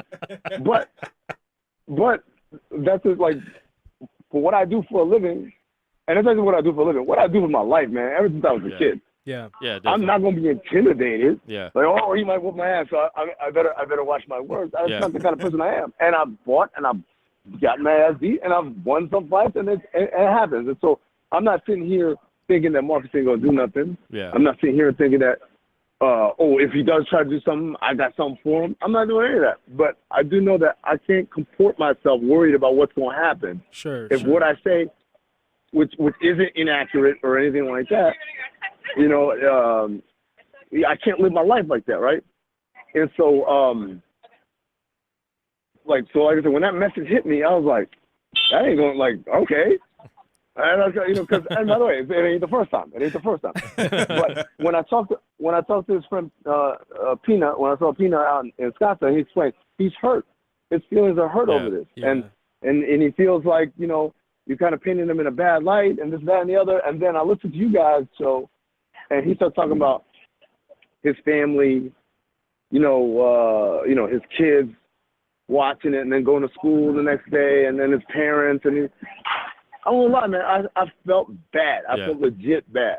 Not because I think I said anything that was wrong. Yeah, but I understood it. The human element of what he's talking about there. That wasn't fair on my part. I wasn't fair for that. And so I told Marcus, I said, Marcus, I have no doubt you can kick my ass. I have no doubt about that. But you approaching me on a human level, we're talking on the phone and him explaining it, way more powerful than any ass whooping he could have administered. Yeah, definitely. No, but it's good, though, that you guys are able to talk it out. You know what I'm saying? I mean, fighting is not going to get anybody anywhere, but in jail. No, and again, look, there's a lot of, because I get it. There's a lot of media guys that say a lot of stuff, but they don't come around. They don't go to games. Yeah. You don't see them out anywhere. Yeah. It's just from the safety of their studio that they talk crazy, but you don't never see them anywhere. My thing is, look, if I'm in an NBA city, there's an NBA game going on that night, I'm going to try and get down there. Yeah. Yo, hey, man, I got a radio hit, man. Shaq over here yelling at me, man. Hey, all right. So I got to move. So my thing is this. I say what I say because I know I'll walk right into it on that. I'll be in the arena. And if someone's got a problem, they have an opportunity to come up to me and talk to me about it. Sure. And again, it's happened. It's happened, guys. And it's not always angry. Sometimes it's calm. Sometimes it's, well, what was up with that? Sometimes it's laughing. Sometimes they laugh and they're like, yo, that was funny what you said. But the idea is I make myself available every single time. Now, Amin, has anyone ever took a swing on you though? Took us from the league? Yeah, not from the league. Okay. Shaq took me out, but he claimed he was joking. Yeah, that's dead serious, because I was roasting him during practice, and then I forgot about it. I went back. I was like, I was working in the video room at the time, and as he's coming back out, we're done with practice. He's showered and changed, and he's walking out, and so I see him, and he sticks his hand out, all right, man, I'll see you later. And so when I went into the pound, he got me in a chokehold. and that's what you get for talking. Okay. All right. So what's your best Shaq prank story? Because I know that Shaq is a huge prankster. Since you mentioned Shaq, I forgot that you were still in Phoenix when he was there. What's your biggest Shaq prank story? Well, you guys are Vegas guys. You remember a guy named Lou Amundsen? Yeah. You remember? So Shaq used to take Lou's bike and hide it. Hide it all over the arena. Oh, gosh. Every day. So, because Lou lived 2 blocks away from the arena. Our practice facility and arena in the same place. So Lou would bike to practice. Wow. Or bike to shoot around. So when he'd come in, as soon as he'd get into the locker room, go hit the training table, Shaq would go take the bike and then hide it. I'm talking about he'd put it in the upper deck. He put it in the security office. He put it all over the arena, not just in the locker room, all over the arena. So he did this all year long, mind. The second to last game of the year, Lou decided to while we were at practice, have Shaq's car taken and filled with some styrofoam peanuts, like the packing peanuts. Oh, you know what I'm talking about? Yeah, he put it there, and then put it back. And so then Shaq had a documentary crew, I think, at the time, because he was doing a reality show. And so he walks out of practice, cameras are with him, everything. He opens the door, peanuts start coming out. So everybody started laughing. I told Lou, man, you shouldn't have done that on the second to last day. You did it on the last day. Do it on the last day. See him again. That last game, man, he probably the worst set of I don't even know how much I can repeat. Let's just say he messed with that man's mouth guard. Oh, gosh. No. He messed with that man's everything. Not the mouth guard. No. And the funniest thing was he distracted him by having the rookies jump him and then pin him down, and then Shaq came out with the clippers and then kind of gave him a buzzed off part of his eyebrow. Oh, gosh. And so Lou went home after shoot around thinking oh, that's it. I got pranked back. That's what he did. He cut off my eyebrow or whatever. And little did he know, it was no. The worst was yet to come. Oh, but man. That's horrible. that's the absolute worst. But he usually do things like this. He made Goran Dragic and Robin Lopez were rookies the same year. Yeah. And he made them coach drew up a play in a timeout, and as they're walking for a timeout, he grabbed them and was nah, y'all not gonna run that play. You're gonna run a pick and pop. Robin, you're gonna pop out and shoot a 3-pointer. Now mind you, Robin Lopez never shot a 3-pointer in his life at that point. and so they come out to the court and they keep turning around looking at the bench, mad scared, because Shaq said yo, if you don't do this, there's gonna be problems. So sure enough, they go out there and they run the play, and I'll never go watching on the. We went back and put the broadcast tape on, and the broadcast is what are they doing? And Coach Alvin Gentry looks really upset with what's happening out there. The world will never know, man. They didn't want to do that. They made him do that. Wow, that's so funny. Hilarious. Oh, man. Now, I mean, you came up through the video room and everything. How did you really get a little further on in the front office when you were with the Suns at the time? Well, I mean, the gift and the curse of working for Phoenix at the time was that it was because we didn't have a lot of money, or at least we didn't have a big budget. I shouldn't say we didn't have. The billionaires have money. We didn't have a budget, and so the budget meant the staff was really small. And a small staff means you got a lot of work that's glass half full or glass half empty. Everyone's got a lot of work to do. The glass half full part is because of that, we all have more responsibilities than what the typical person would have with that same role. So I remember, for instance, I would talk to the video guys at Houston. The video guys at Houston, they had a video coordinator who was just doing cutting up their own film. So we play someone, we're going to cut up against all our play stuff or whatever. They had another video coordinator who just did opponent stuff. We're playing the Spurs in 4 games. He's cutting up all the Spurs games and stuff. They had another video guy whose job was to do the advanced scout guys, not just the guy that we're playing next. It's like 10 games down. They had another video guy who did college for the scouts. And they had another video guy who did the pro stuff for the scouts. And so, like, they had an army. we had 2 people, head video guy and me. And the head video guy during games, he was on the bench. So there was me. Oh, by the way, they had another video. The Rockets also had another video guy whose job was just to record all the games. This is in the days before DVR. You had to have like the DVD recorders ready. And you're Kansas versus Missouri starting. I got to hit record or whatever. And so we didn't have it there. We had 2 dudes, and one of them was on the bench. So I had to do all that stuff. Sounds like they had a video guy for the video guys to make sure they were doing it exactly. right. That's pretty much. But like what ends up happening is when you're that busy, and especially as a video guy, people come to you for information all the time. So the scouts are coming to me and it's like, man, what do you see? What do you see from these kids in college? What do you think of the Florida guys? What do you think of Greg Oden? And then the front office people say, man, like these are the guys we think about trading for. What do you think? What do you think about this? How do you think this would fit with our team? Da, da, da. And then the players are coming in and say, hey man, I've been in a slump. Like Roger Bell will come and say, I've been in a slump, man. Like show me what I'm doing wrong, what I'm doing differently, whatever. And so you got and then obviously the coaches are saying, hey man, do you have this stuff ready? This action that they were running or whatever. So what ends up happening is, yeah, you're busy, but people are coming to you for information because you're the one dude that they know, like, he actually sat here and watched all of it. Yeah. Because it's not like I could just walk away and come back and the stuff is magically done. I had to sit there and do it. And so when you do that, it does 2 things. One, it makes you smarter. Because, again, you're watching all this stuff. You're not just making, I think so-and-so, like, you're watching it.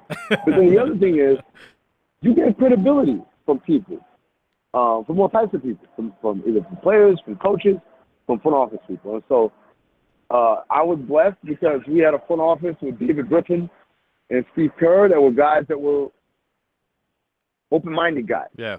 They would, like, there's some, one of the things that Marcus says, because you were the video guy, ain't nobody talking to you. I'm like, and a regular team, yes, they were talking to me. They were asking me stuff because that's just the kind of organization that we had. Like, our front office was really small and close-knit. And so it was nothing for Steve Kerr to ask everyone's opinion from the video guy to the VP to this to that. That was the kind of leader he is. And he was, and leader he is. If you look at him in Golden State, you think about 2 years ago in the finals, or 3 years ago now, when they made the decision to put Andre Iguodala in the starting lineup. Yeah. The guy who came up with that idea is a guy named Nick Uren.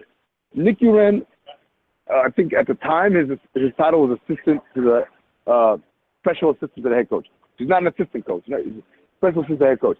You know what Nick Uren was the year before that? Video coordinator. He was the video guy in Phoenix. You know what he was before that?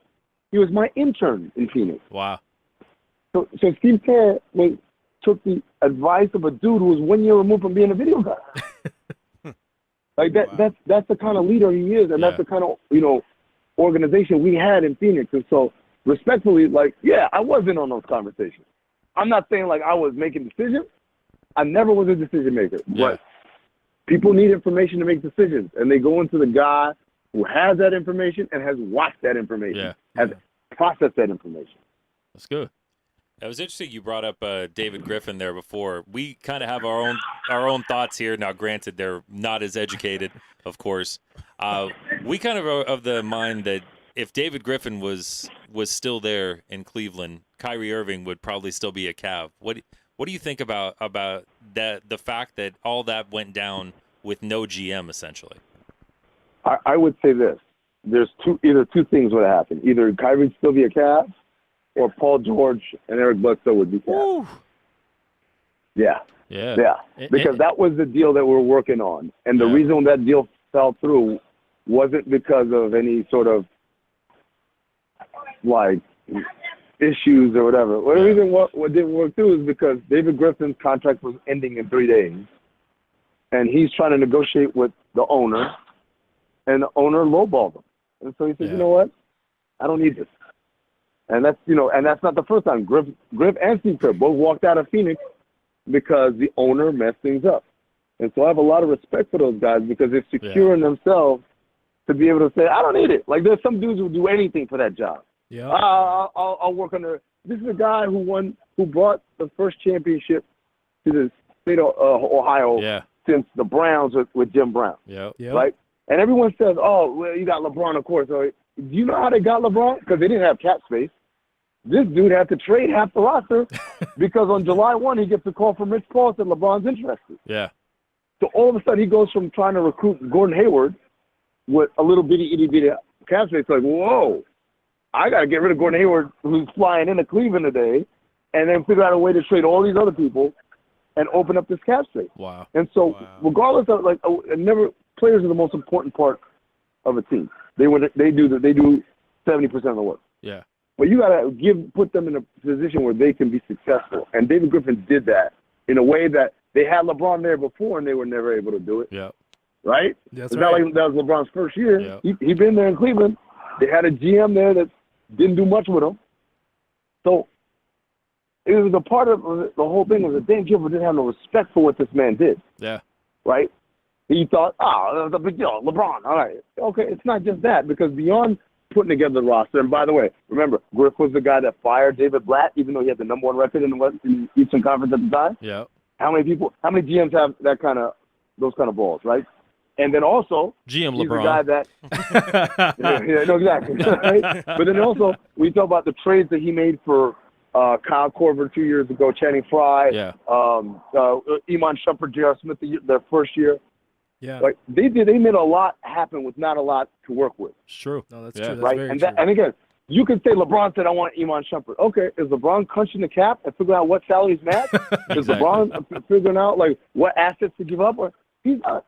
It's cool to say, yeah, he said I like J.R. Smith. Yeah. But it's not like going to Walmart and go picking up a J.R. Smith. Like there's things that have to happen. Yeah. Right. And so like all of these things were things that David Griffin did transactionally as GM. Probably more important than that.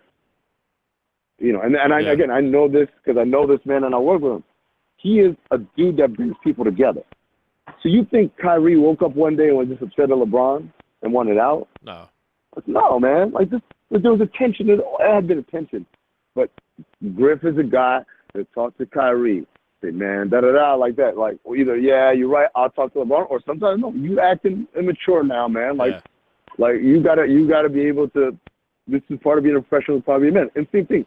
Go to LeBron and say, look, man, as a leader, sometimes you got to swallow your pride in order for your soldiers to feel like you appreciate them. Or sometimes, man, you're right.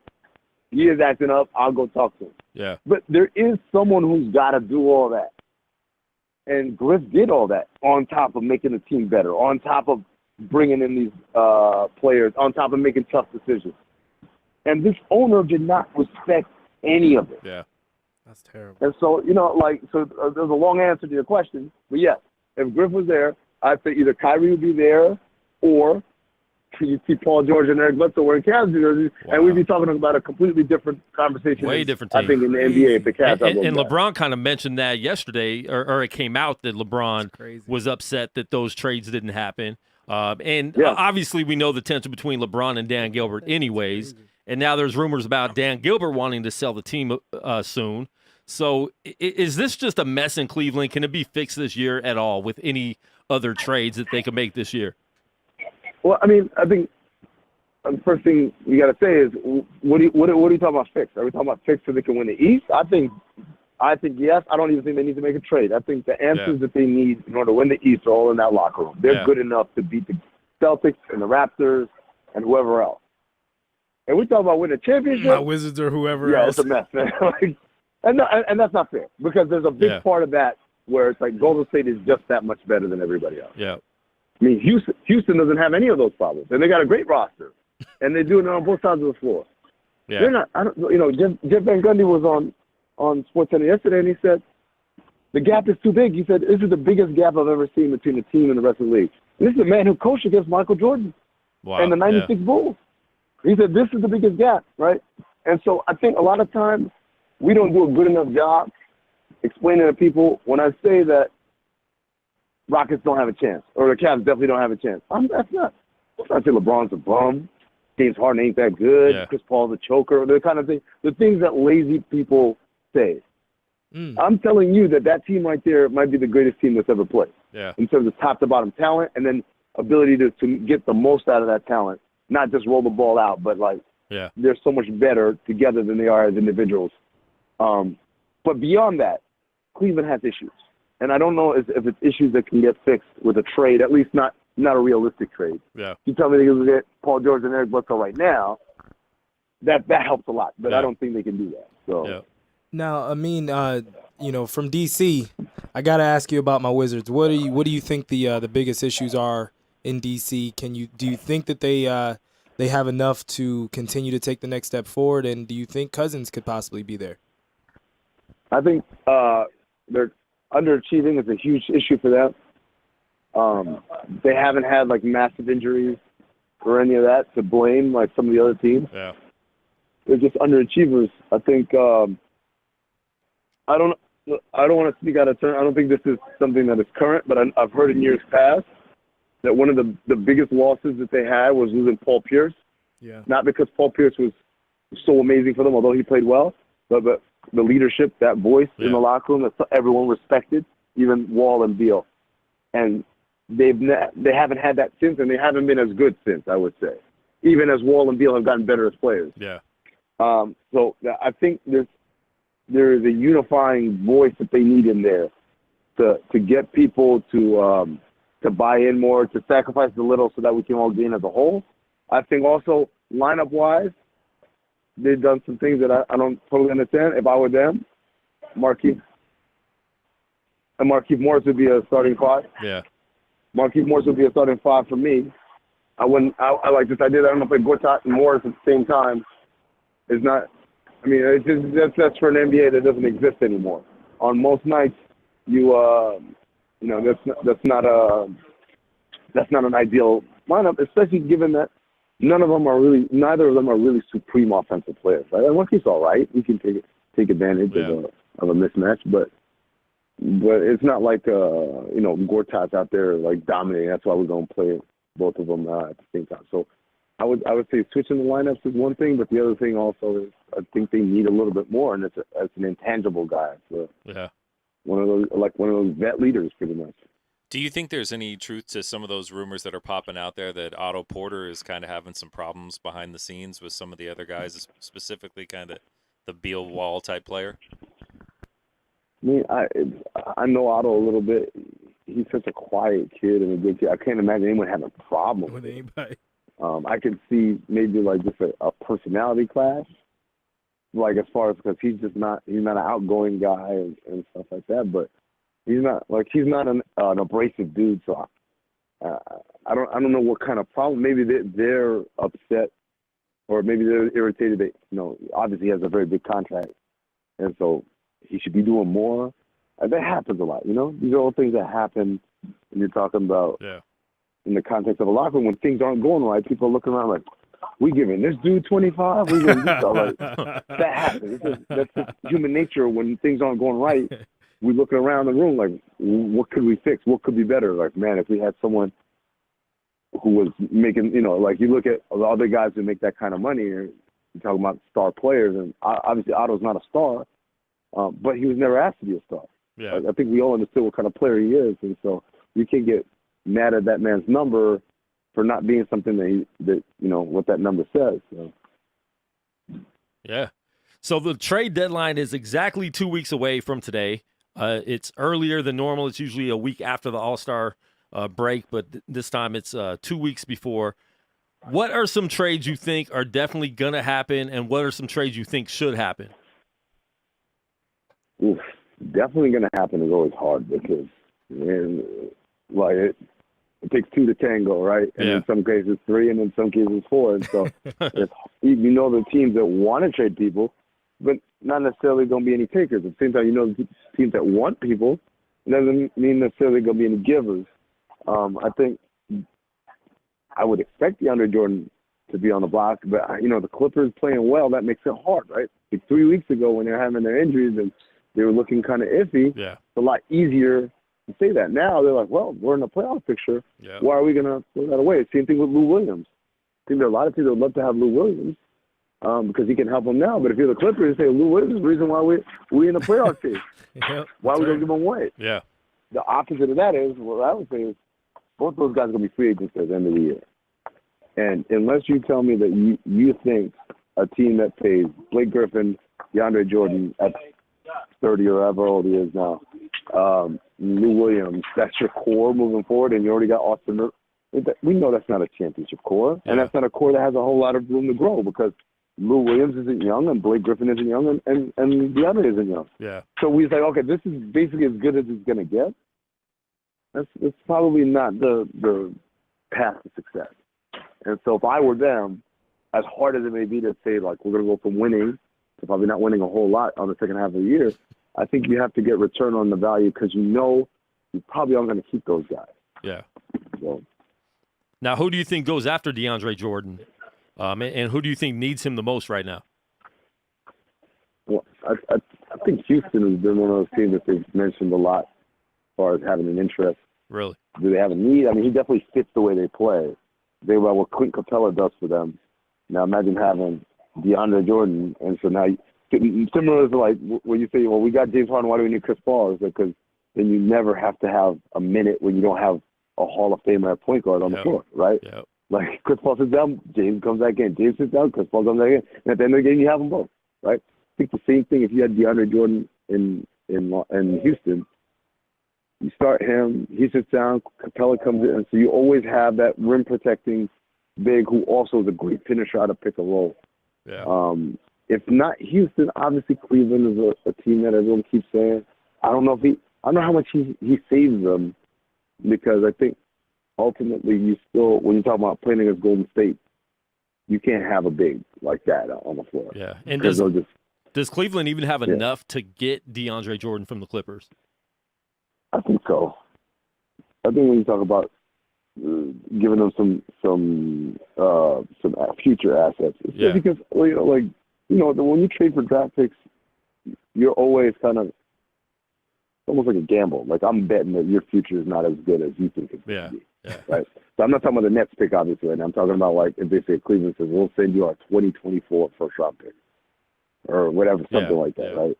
Like as a Clippers, that when you make a deal like that, as the other team, you make a deal like that, you're basically, I'm putting my money on that. In 2024, y'all gonna be garbage, or even 2020 or whatever. Yeah. Like LeBron ain't gonna be there. Y'all gonna be garbage, and that pick is gonna be great, right? And on the other hand, the team that's giving up the pick is saying, man, I think I have enough stuff that we can get this thing fixed and turned around before it gets ugly, right? So that's, you think about a great example of that is when the Lakers signed and traded for Steve Nash in 2012. They gave up 2 first-round picks, I want to say. And the other one was kind of like protected, right? Yeah. But whatever it was. Like the one pick that was protected, it just kept falling into protection as the Lakers were terrible every year. Yeah. And so now that's the pick that is owned by the Boston. Celtics? Yes, the Celtics own that pick, yeah. And so Boston now, has it if it lands 2-5, and then I think it's Phillies if it's 1. And... yeah, exactly. So if it falls between a certain range, it goes to Philly. If it falls in another range, it goes to Boston. But basically, the Lakers, when they made that trade originally, they were probably banking on, we'll be fine by then. Yeah. And so now it's like you see at the end of it, like, no, you lost that bet. Yeah. You lost that bet because the team's not as good as you wish it was. But that's the whole thing. You're betting on people's future. Like, are you going to turn out to be something, or are you going to be not so much? Yeah, definitely. I mean, I caught you on the jump earlier today, and I'd gotten my hopes up as a Thunder fan about Paul George and seeing his comments with Rachel Nichols about staying. You kind of put a little cold water on that for me a little bit earlier. Do you think that they might actually have a legitimate chance of keeping him there and not hanging out with you out there in L.A.? He's going to L.A. I think they have a legitimate chance because people always say, well, why would you trade for the guy? Why don't you just wait and then sign him in off season? I said, because you don't know what happens, right? Yeah. If he gets for instance, like when Paul George is in Indiana and people in LA say, don't trade for him, just wait till he's a free agent, sign him. Like, you don't know what happens to him between now and then. Maybe he has a great experience and his life has changed and he's like, you know what? I love it here. having said that, you still know July 1 he's not going to be sitting in Oklahoma. Yeah. He's going to be probably sitting in L.A. Yeah. Talking to Lakers, talking to the Thunder, talking to whatever other team that comes up and says we're in the Paul George sweepstakes. And so whatever he says today, first of all, of course he's going to say that. If he says anything else, now he just created another story. And now we're killing them for like, we don't have to be, that's what I said, you don't have to be honest with the media. Like, as a media guy, I want you to be honest. Yeah. But as a basketball guy, I'm like, lie to them. Tell them, no, I want to stay here. I can't wait to spend the rest of my life in Oklahoma. You say all that stuff. But even if you mean it, that's what you mean today in January. July 1, it's a different animal, man. And when you walk into a room and Magic Johnson walks in, Magic Johnson, the greatest Laker that ever played, comes in and says, I want you. And it says, this is what we're envisioning. This is how we're going to use you. And this is how this team is going to grow around you. You know what? That's like, let's not act like this guy's not a salesman. Like, this dude closes deals, right? He closes deals on the court and closes deals in the business world. So he's not like some dude who's going to stutter and mumble. He's really good at this. Magic is. So to say today in January, oh, there's no chance in July that Paul will change his mind, I feel like that's a little too like naive to think that people's minds can't change over 6 months. And we have no idea what's going to happen in the playoffs with the Thunder if they go out in the first round. And there's tension there. You know, that could be something that just blows up in itself also. But Josh, what's up? No, here, I'll go ahead. Hey, I mean, this is Josh here. While you were talking about Paul George, the rosters for All-Star Weekend just came out, and LeBron took KD and Russ. Call off the fight. KD and Russ. He got KD and Russ. How in the world did that happen? That's fun. Well, see, so here's the thing. Like, we all knew LeBron had the first pick. He's taking KD. Like, there's zero chance he wasn't going to take KD first, right? But then the question becomes, like, okay, so I'm not sure. I need to check on this, but did they do, like, the snake draft? So did Steph get picked 2 and 3? You know how you go 1 and then you get 2 and 3? No. And then LeBron gets 4? Or did they just go back and forth? What they did was LeBron got first pick of the starters, and then Steph got first pick of the reserves. Of the reserves, got you. All right. So Steph's I don't know, man. Those starters for Team LeBron, that's a scary starting five. What's the lineup? So your starters for Team LeBron are LeBron, Kyrie, Kevin Durant, Anthony Davis, and Boogie Cousins. Damn. With LaMarcus Aldridge, Brad Beal. Hold on. Wait. LeBron and Kyrie and Russ and KD are all on the same team? That's correct. ridiculous. He said correct. Correct. Who did Steph pick? Steph got everyone else. Steph got the JV lineup. I mean, it feels like a knockout already. I mean, his reserves are LaMarcus, Brad Beal, Kevin Love, Oladipo, Porzingis. He took Kevin. He got Porzingis Wall too? And Westbrook. Wait, who's left? I mean, who's left for Curry might win on chemistry alone. Yeah, well, that's probably so true. So it's Draymond and Clay with Steph? I mean, that's Steph has it. Draymond, they might win on and chemistry Clay. alone. Well, yeah, he's got a good chemistry team. They got to play the whole game. Name Steph's lineup. Name Steph's lineup. Yeah, two sets of teammates and KD. By the way, his teammates with the 6 man. Hold on, man. I'm talking about boy right here. You got LeBron and Kyrie on the same team, and Russ and KD on the same team. Yo, chemistry-wise, that's just going to be terrible. That's funny. They're going to be out here like nobody passing to one another. Well, also remember, you got Boogie on there, too, so. Wow, he got Boogie. Oh, and wow, Anthony man. Davis? Wow. Yeah, you got Boogie, Davis, Wall, Beal. Whoever get the ball, just and Kevin Love. And Kevin Love. They already don't have chemistry. They got all the hate. Real team. They got all the hate on one side. Yeah. So who's Curry's team? Yeah, I'm saying so. It's Curry, Harden, DeRozan, Giannis, Embiid.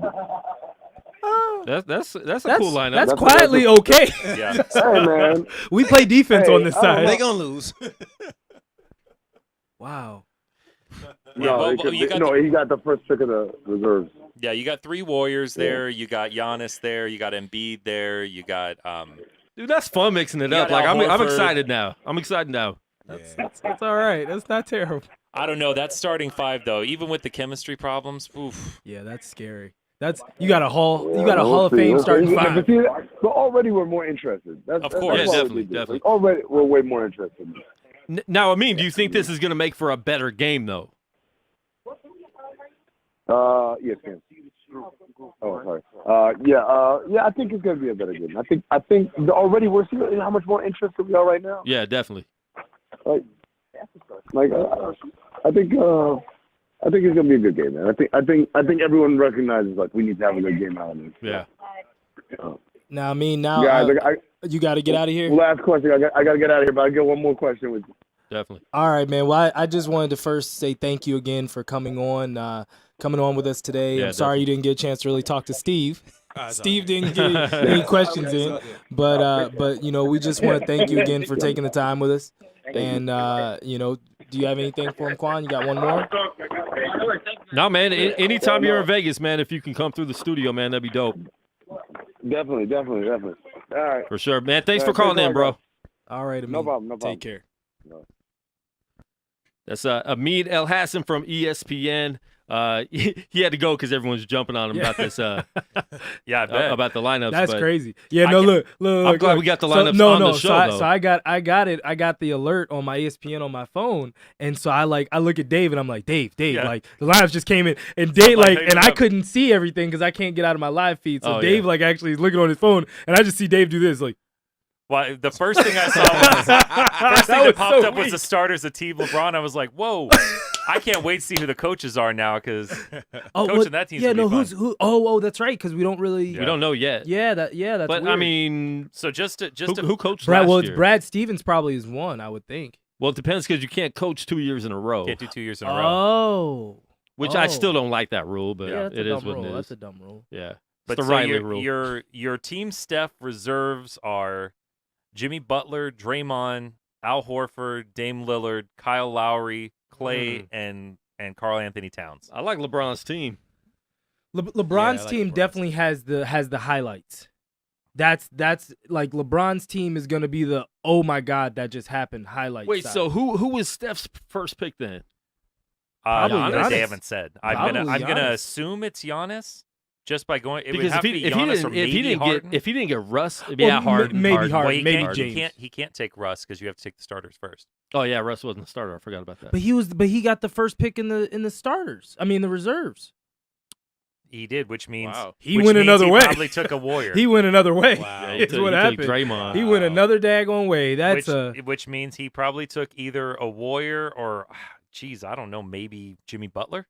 Oh no. If you ever take Jimmy Butler over Russell Westbrook, you need to just go ahead and hang it up. I'm going to guess he took that's going to Clay. be fun. I'm going to guess he took Clay. Look. You want me to tell you what exactly this was? You know when you go to the gym and you go with your boys and it's you picking and somebody else picking? Yeah. And the other person does not know who the good people in the gym are? Yeah. And like you're sitting there like I got him, and then they pick like the one dude. You're like, oh God, you got him? I got him. Yeah. Thank you. That's exactly how it seemed. Like that's straight up what happened. Like, but then you try to keep a straight face. Yeah. You're like, oh, okay, you then. I'll just take that big guy over there. I'm not sure if he's any good. I don't know what he can do. He can do windmills. Oh, okay. I didn't know that. I just picked him. Had no idea. When you look at the teams and you look at the players, it literally looks like the good guys versus the bad guys. Like that's literally what it looks like. Like it's team talent versus team chemistry. Yeah, it's straight up. We're not that those guys aren't talented, of course. That's gonna be fun. There's some monsters. Are we gonna have an all-star party? No, I might go. This guy. Sorry. I mean, if you look at it, there's we'll have an all-star. We'll watch Josh on TV. Right. That's the whole part. He didn't invite us. He's like, I mean, you guys can. I'm going. Hey, no, straight up. Look, wow. Look, my whole family, my dad. I was talking to my parents yesterday, and I'm like, hey, you guys coming to my, my masquerade ball? And they're like, oh, baby, we gonna be in LA. And I was like, I hate y'all. My daggone parents are at All-Star Weekend. Dang. Wow. So I might, if I go, I'll probably go like Thursday, Friday. Yeah. And these lineups just like they made me much more excited. Yeah. Okay. All right. Dave's excited, but Dave lit up. At the same time, we're excited about this lineup. It would have been dope to watch this. Yes, it would have been so dope to just see them. To see, I really want to see LeBron picks first, And then when Steph makes his first pick, I'm looking at the starters. The reaction, like the crowd reaction, is what I want to see. You know what I mean? Like, I mean, even if there's no crowd, could have been picking with them there. No, that's exactly what I'm saying. There would have been that's what I'm saying. Stand them on a wall. Yeah. And pick. Sit straight up. Pick like the playground. Because I want the camera on Russ's face when Steph does not pick him first out of the reserves.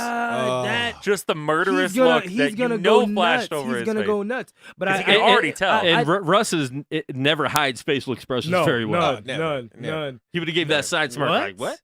Yeah. What? Yeah. Well, Russ goes for every All-Star Game MVP anyway, so he'll be looking to do something crazy. I actually think what they really should do, honestly, is make that into maybe a Thursday night event. Extend the weekend another day, and make that like you don't even know who the rosters are going to be until Thursday. Going into All-Star weekend, you pick the rosters. Because I mean, they can make all the jerseys, all that stuff. All that stuff gets made last second anyway. Like, are you sure? Because they gotta sell them, dude. Well, no, they gotta sell them. Look, it's okay. Fair enough. Right now, we're the jerseys are probably up on NBA.com right now for sale. But right now, like this just got decided. I don't know if that's true because we haven't seen exactly what they're doing because they're not going east-west. Yeah, so well, we've seen their jerseys. Have we? Oh. Yes. I have not. So I think they're like you have. I think they're black and white, and they just have the team logo on them for your team. For your personal team, not so team it'd be OKC on here. It's not an All-Star. It doesn't say All-Star on it.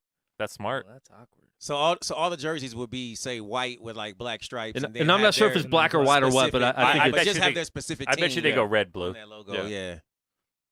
But look it up. I mean, it might be I might have to do that. out there. But yeah, I mean, I'm excited. Like, I mean, it's definitely more exciting seeing a mixed up team because it does bring a little more parity. But you get to see players that you never got to see play together with each other, and outside of USA and then seeing like LeBron KD. That's LeBron the KD. I mean, we've never seen that except in USA, like you said. But that's going to be fun. And LeBron takes Steph's best teammate away from him. Man, I didn't think that he was going to go KD. Oh, I knew he was going KD. You thought he was going KD? Oh, definitely. Just think of the chemistry implications. You could and probably will have a point in the game where you have a lineup that has Kyrie, Russ, LeBron, KD, and Boogie all together. That's crazy. Wow. Yeah, that's not all right. And that would be a monster lineup. Oh my Lord. Yeah, what do you do about that? NBA February is going to be fun. We have the trade deadline on the 8th. We have All-Star weekend the next weekend after that, correct? Is that the weekend of the 16th, 17th? Mm-hmm. No Boogie getting traded while at All-Star weekend. No, not at all. Last year. And we're actually on Thursday, February 8th. We're going to start our show at 11 a.m. We're going to have a draft day draft. I keep saying that. A trade deadline day special. So the trade deadline happens at noon on the West Coast time. PST. And so we're going to start at 11 a.m. Our boys from Let the Ball Bounce are going to be in the studio as well. My boy Goose, Sherm, and Dre Bailey. So we're going to have a mic over here. We're going to have mics everywhere. You get a mic. You get a mic. You get a mic. Everybody gets a mic. So it's going to be fun. So we're going to talk about the trades that might happen in that hour, and then we're going to talk about the trades that actually do happen, how it'll impact each team. So everything NBA that day, like every week. But Dave and I try our best. But make sure try our best for the sports fans out there. Dave I would much prefer to just me and talk Dave about are the ones that just talk about time. basketball. Well, it's just me over here trying to talk about Steve golf. likes other sports. I'll chime in about everything, but I'm mislabeled as not wanting it to be an NBA show. You're definitely the only one that wants to talk about golf. But we are excited about that, so make sure you tune in at 11 a.m. That day on February 8th for the trade deadline, and maybe we'll get an NBA personality on the show that day too. Who knows? I can set maybe some things up. Maybe the Junkyard Doc can come in, or is he out? We'll get somebody. I can check, but I'll call. I can call Spencer Haywood, get a Hall of Famer in here. Maybe get Spencer in here. Maybe get Marcus Banks. That might be too packed for Spencer. I might have to get like Hollywood. Might be too packed for all of us. I might have to go get like Hollywood Robinson. We got to get on the Chitlin circuit first. We can't be going to Spencer with a packed house. Yeah, we need to actually talk to Spencer. Yeah. Oh no, I'm saying we need to get him in when we could actually just have an interview with him. When he has the time for conversation. Yeah. But anyways, we'll do something fun that day. But yeah, it's going to be fun. Just having the Let the Ball Bounce crew in here too. That's another radio show every Saturday, 2 p.m. on WBKE.com. You can download their app as well. So we're in a Facebook group with them, so we're always interacting with them on there about sports and all that. So it's fun. Man, I'm excited about the NBA. I'm excited about this All-Star game. Hopefully, All-Star weekend is good. We don't know. We'll be hearing soon about the dunk and 3-point. Yeah. Well, we got the 3-point today. Who's in 3? 3-point was Clay, Bradley Beal, and then after that, Steph. No, there's at least 3 dunk guys that I saw. Aaron Gordon, Dennis Smith Jr. Gordon again. Yeah. Aaron Gordon. Dennis Smith Jr. Dennis is Smith confirmed. Jr. Okay, because he was saying that he was like, I still haven't heard anything. Like when I heard that the other day. Yeah, I saw Aaron Gordon, Dennis Smith Jr. and the third one's escaping me right now. But it's somebody solid.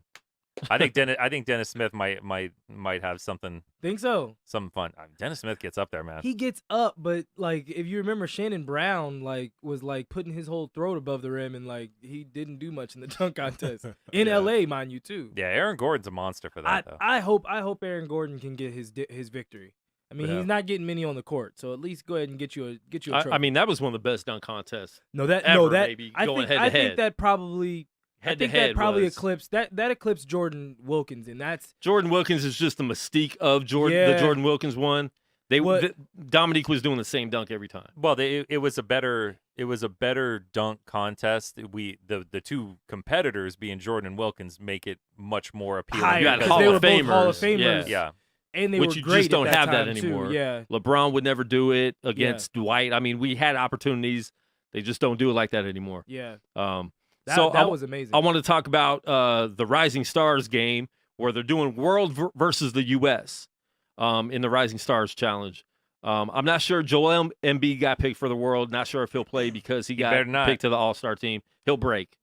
That would be back-to-back games. Yeah, if you're sitting out back-to-back games in real games, you got to stay out of this game. But they got Joel Embiid, Ben Simmons, Dario Saric, Bogdan Bogdanovic. No, that's Bojan. Bogdan. No, this one's that's Bogdan. Bobo. No, this is Bogdan. Yeah, Bobo is too old. Yeah, no, Bogdan, the one that plays for the Kings. Oh, the guy that was lighting it up in Europe. Sorry, I don't mean to interrupt, but my sources tell me. But the guy I forgot. It's so ridiculous. I forgot it. It's Victor Oladipo. Who's Oladipo on? Dunk contest. Oh, the dunk. I didn't know he was dunking again. Yeah, him, Gordon, and Dennis Smith Jr. are all confirmed. I hope he doesn't. No, he was dope. He's good. Well, okay. He was dope a couple years ago. All right. Victor Oladipo, my first dunk contest that I had at the Hoop Hall I created the dunk contest at the Hoop Hall Classic, right? Okay. And Oladipo was at DeMatha that year. Steve, can you pat him on the back real quick? Yeah, I'll take it. I'll take it for that one. Shoot. Look, you don't want to know how hard that was to get that pass through. That's the only reason why I even claimed That's what she said. Hey, it's what it is. But that was Oladipo's senior year at DeMatha. Okay. And he was known as Mr. 360 in DC. Nice. And so he actually really he got the crowd clapping, everybody do my beat, and so he's and so everybody in the crowd was doing his beat and everything, and he did a reverse 360 2-hand windmill, and it was crazy, and he won, and it was really, really amazing. And so, but just I don't know if he I thought he did all right. He's in shape this year. But and here's the thing too: having an all-star in the dunk contest helps. No, that is. He's cool. an all-star now, so hey, you know what? I think it'll be dope. You know what? I think it'll be dope. When was the last time we actually had an all-star in the dunk contest? Dwight.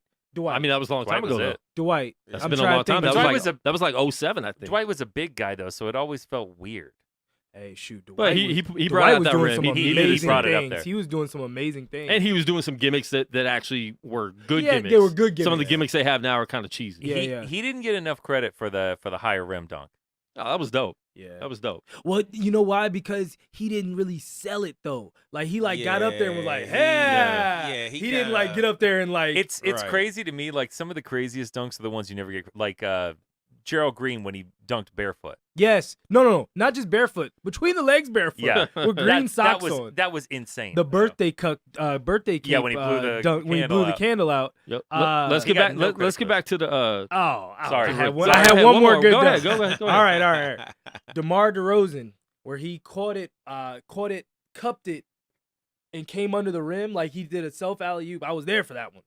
Caught and like when we saw it, he did it. It was so fast that you're like, what did he do? And like when we watched it on the replay, and like he like caught it in the air, cupped it, came and did a 360 and did like a reverse cradle dunk all like in one motion. Yeah. It was, but he. And I think it's amazing because when you look at the first 10 years of dunk contests, like the dunks were cool for back then. Sure. And you look at Michael Jordan, like that was one of the greatest of all times because it was Michael Jordan doing it. Yeah. The best basketball player ever. Dominique Wilkins. Yeah. Dr. J back in the day. But the creativity they have now is crazy. and just the athleticism to be able to pull off some of these dunks is ridiculous. Yeah. I mean, we saw J.R. Ryder do that under the leg and dunk. Thought that was like and the that end. was amazing. That was when the he first end of did the it. world. And now they're doing that easily and spinning around and grabbing a mascot's head and, doing all this crazy Straight stuff. up. It's wild. Sorry, go ahead. You can go ahead. No, we're good.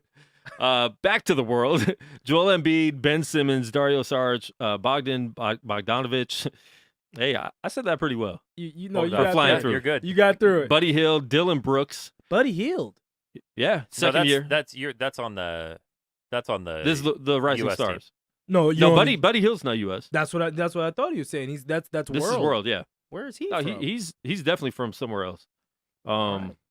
I think he's been in the U.S. for a long time. Sure. But Dylan Brooks Bahamas. is US. Bahamas. No. Dylan Brooks is Canadian. He's from Toronto. Yeah. Oh, that's right. He's from Toronto. That's I my forget boy. that. But Dylan made it? Dylan Brooks, yeah. Oh, I gotta hit him up. He's All playing. right, I didn't know that. He's been playing for very him. well. Good for him. I did not know that. A lot of minutes there in Memphis now. Laurie Marketing, Yeah, who's been playing really well. Oh my lord, I was Chicago. wrong on that one. No. What did you say? Oh, I thought he was a bust. Oh no, I thought he was gonna be okay.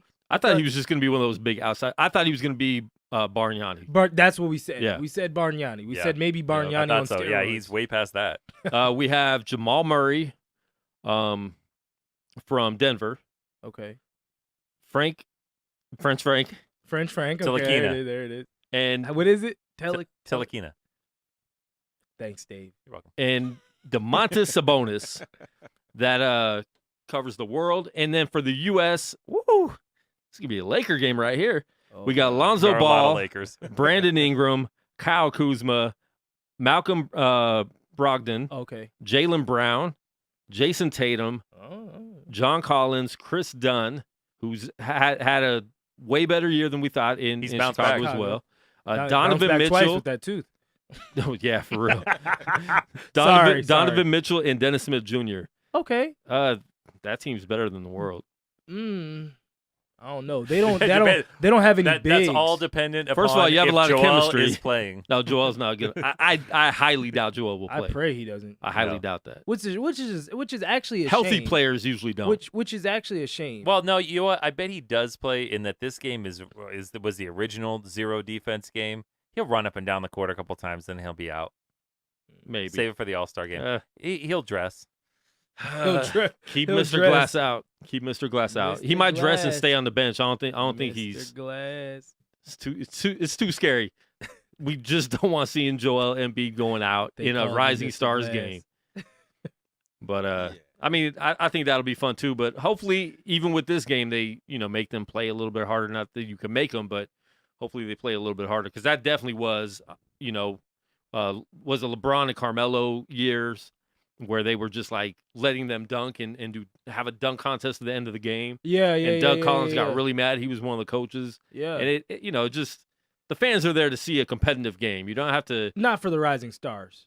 You are though. No, but anytime you go, No, the the Rising Rising Stars the was Rising always there to let young guys cut loose. Yeah, but you the- want to the- see some kind of competition. No, you don't no, want no. to see people just back away, No. stand at half court, and watch someone dunk. What You don't want that. What I'm saying by that is the Rising Star game. They literally give like 90% of the house away, so the kids Yeah, are just there like, exactly. yeah, Well, like the- they don't care. The They Rising didn't pay to get there. I went They to the didn't one pay to in get Vegas. It was so annoying. The Rising Stars game is very the annoying. annual run at most missed alley oops record. Yes, There are yes. so many missed lobs. Oh my lord!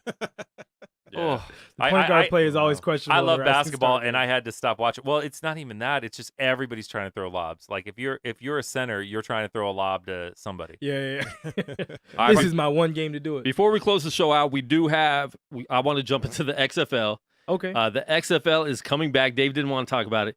XFL is coming back in 2020. What are the pros and cons? How can it work, and how can it fail? Because it's failed before. Vince McMahon definitely had some better thoughts about it this time around, and it hasn't been around for almost 20 years. Gosh, it's been that long. So he's had a chance to Guys, be we're able getting to old. really sit on it, really see what's going on in the Pull it NFL, apart. and maybe make a competitive league. What do you guys think? I mean, look, I think that, there are so many quality football players that are just walking the streets right now because so many people get cut. I know that the NFL is reopening NFL Europe in some capacity. I don't think they're going to call it that, but they're trying to kind of reinvigorate that.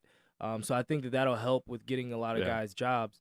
But I think their biggest thing is as long as they stay away from going in direct competition with the league, they can survive. If they go to off-brand cities, they can survive. Like we talked about before, if they went to The Birmingham, South. Alabama. Exactly. If they take it to the South, and especially if he's gonna get right on this racist thing, then God bless, you can survive. He is gonna get on his racist thing. but if you try to emulate the NFL in any way, you will be destroyed. It just is what it is. Yeah. Yeah, I mean, there's a chance for it. It might can make it, but it's an uphill battle all the way through. Sure. And even when you get to wherever it is that he wants it to get to, what is the end goal? Right, what is the end goal? Wherever he thinks he's gonna make the next NFL. Yeah, this is whenever it gets to league in the world. Whenever it gets to its peak, I don't think that peak is high enough that every year, every couple years, we're not still going like, okay, they still playing? Yeah, exactly. You know what I mean? They still doing that? I just don't see it. I don't see it.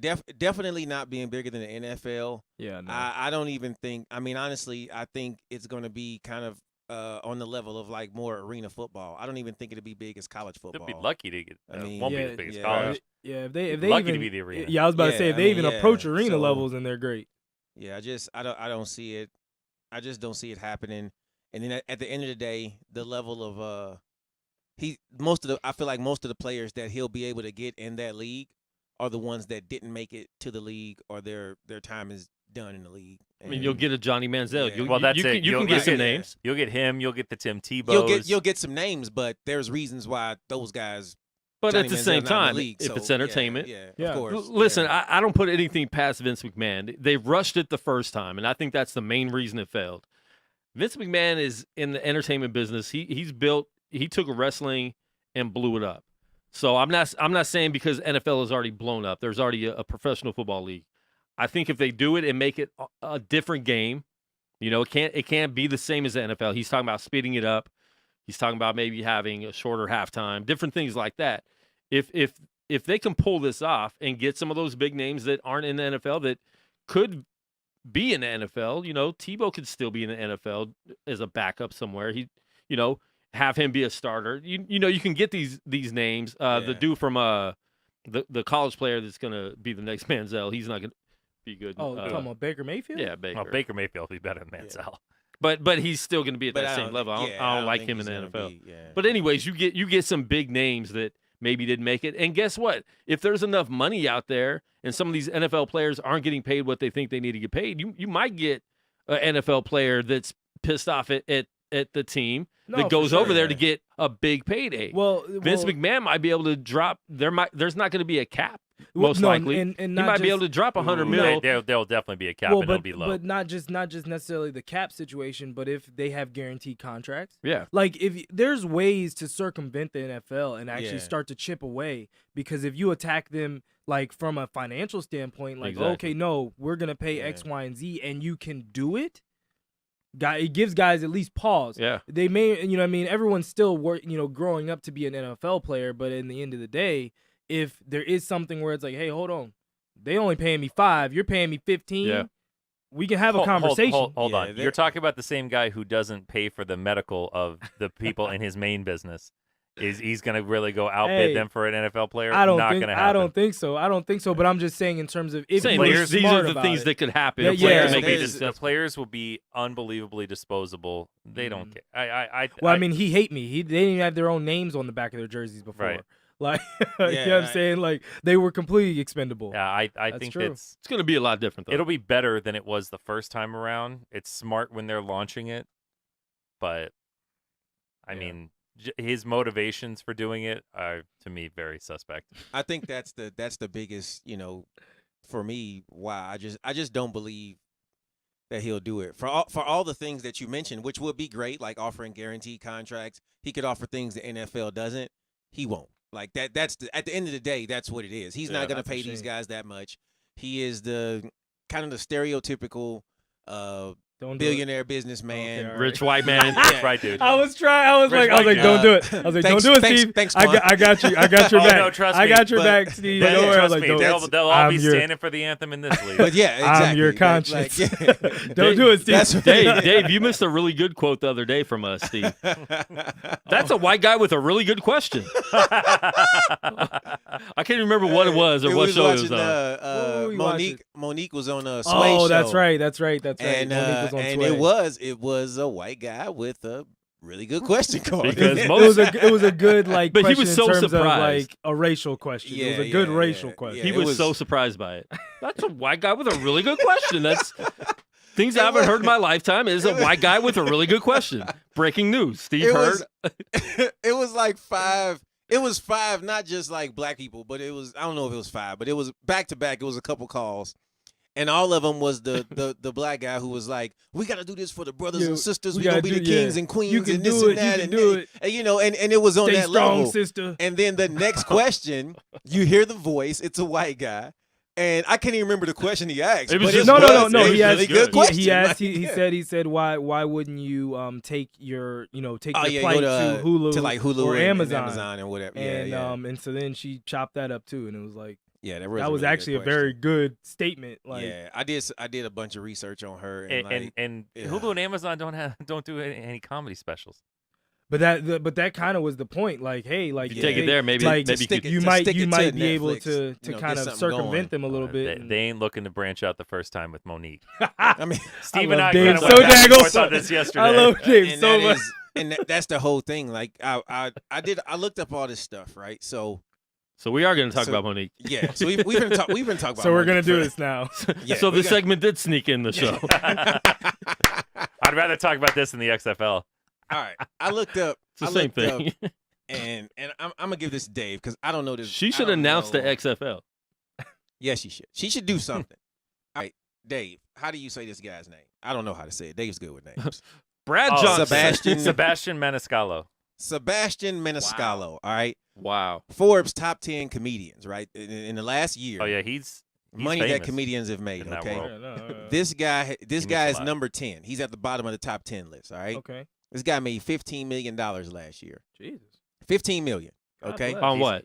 Just comedy? Just comedy. He comedy. sells ain't nothing else. Yeah, he ain't starting movies. Yeah, but I mean, doing shows. I'm about to break it down right now. Okay. I'm about to break it. I'm about to break it down, baby. Quan, that is a white guy with a bad question, Quan, because I'm breaking it down. Breaking it down. White guy with a bad question. I'm getting the shirt made. White guy Hashtag with a bad white question. guy with bad Quan, you're not question. white. You're not white. Stop it. He did. Quan is clear. I'm clear coded. Sebastian did 100 gigs over the past 12 months. Oh wow. 100. It's a lot of gigs. 100 shows. It's a lot of For shows. comedians, it's actually not. This breaks down to 150,000 per show. Because he's doing theaters. Because he's showing up, putting in the work, doing his thing, right? Mm-hmm. I'll just scroll through the top 10. Jeff Dunham, $15.5 million. Okay.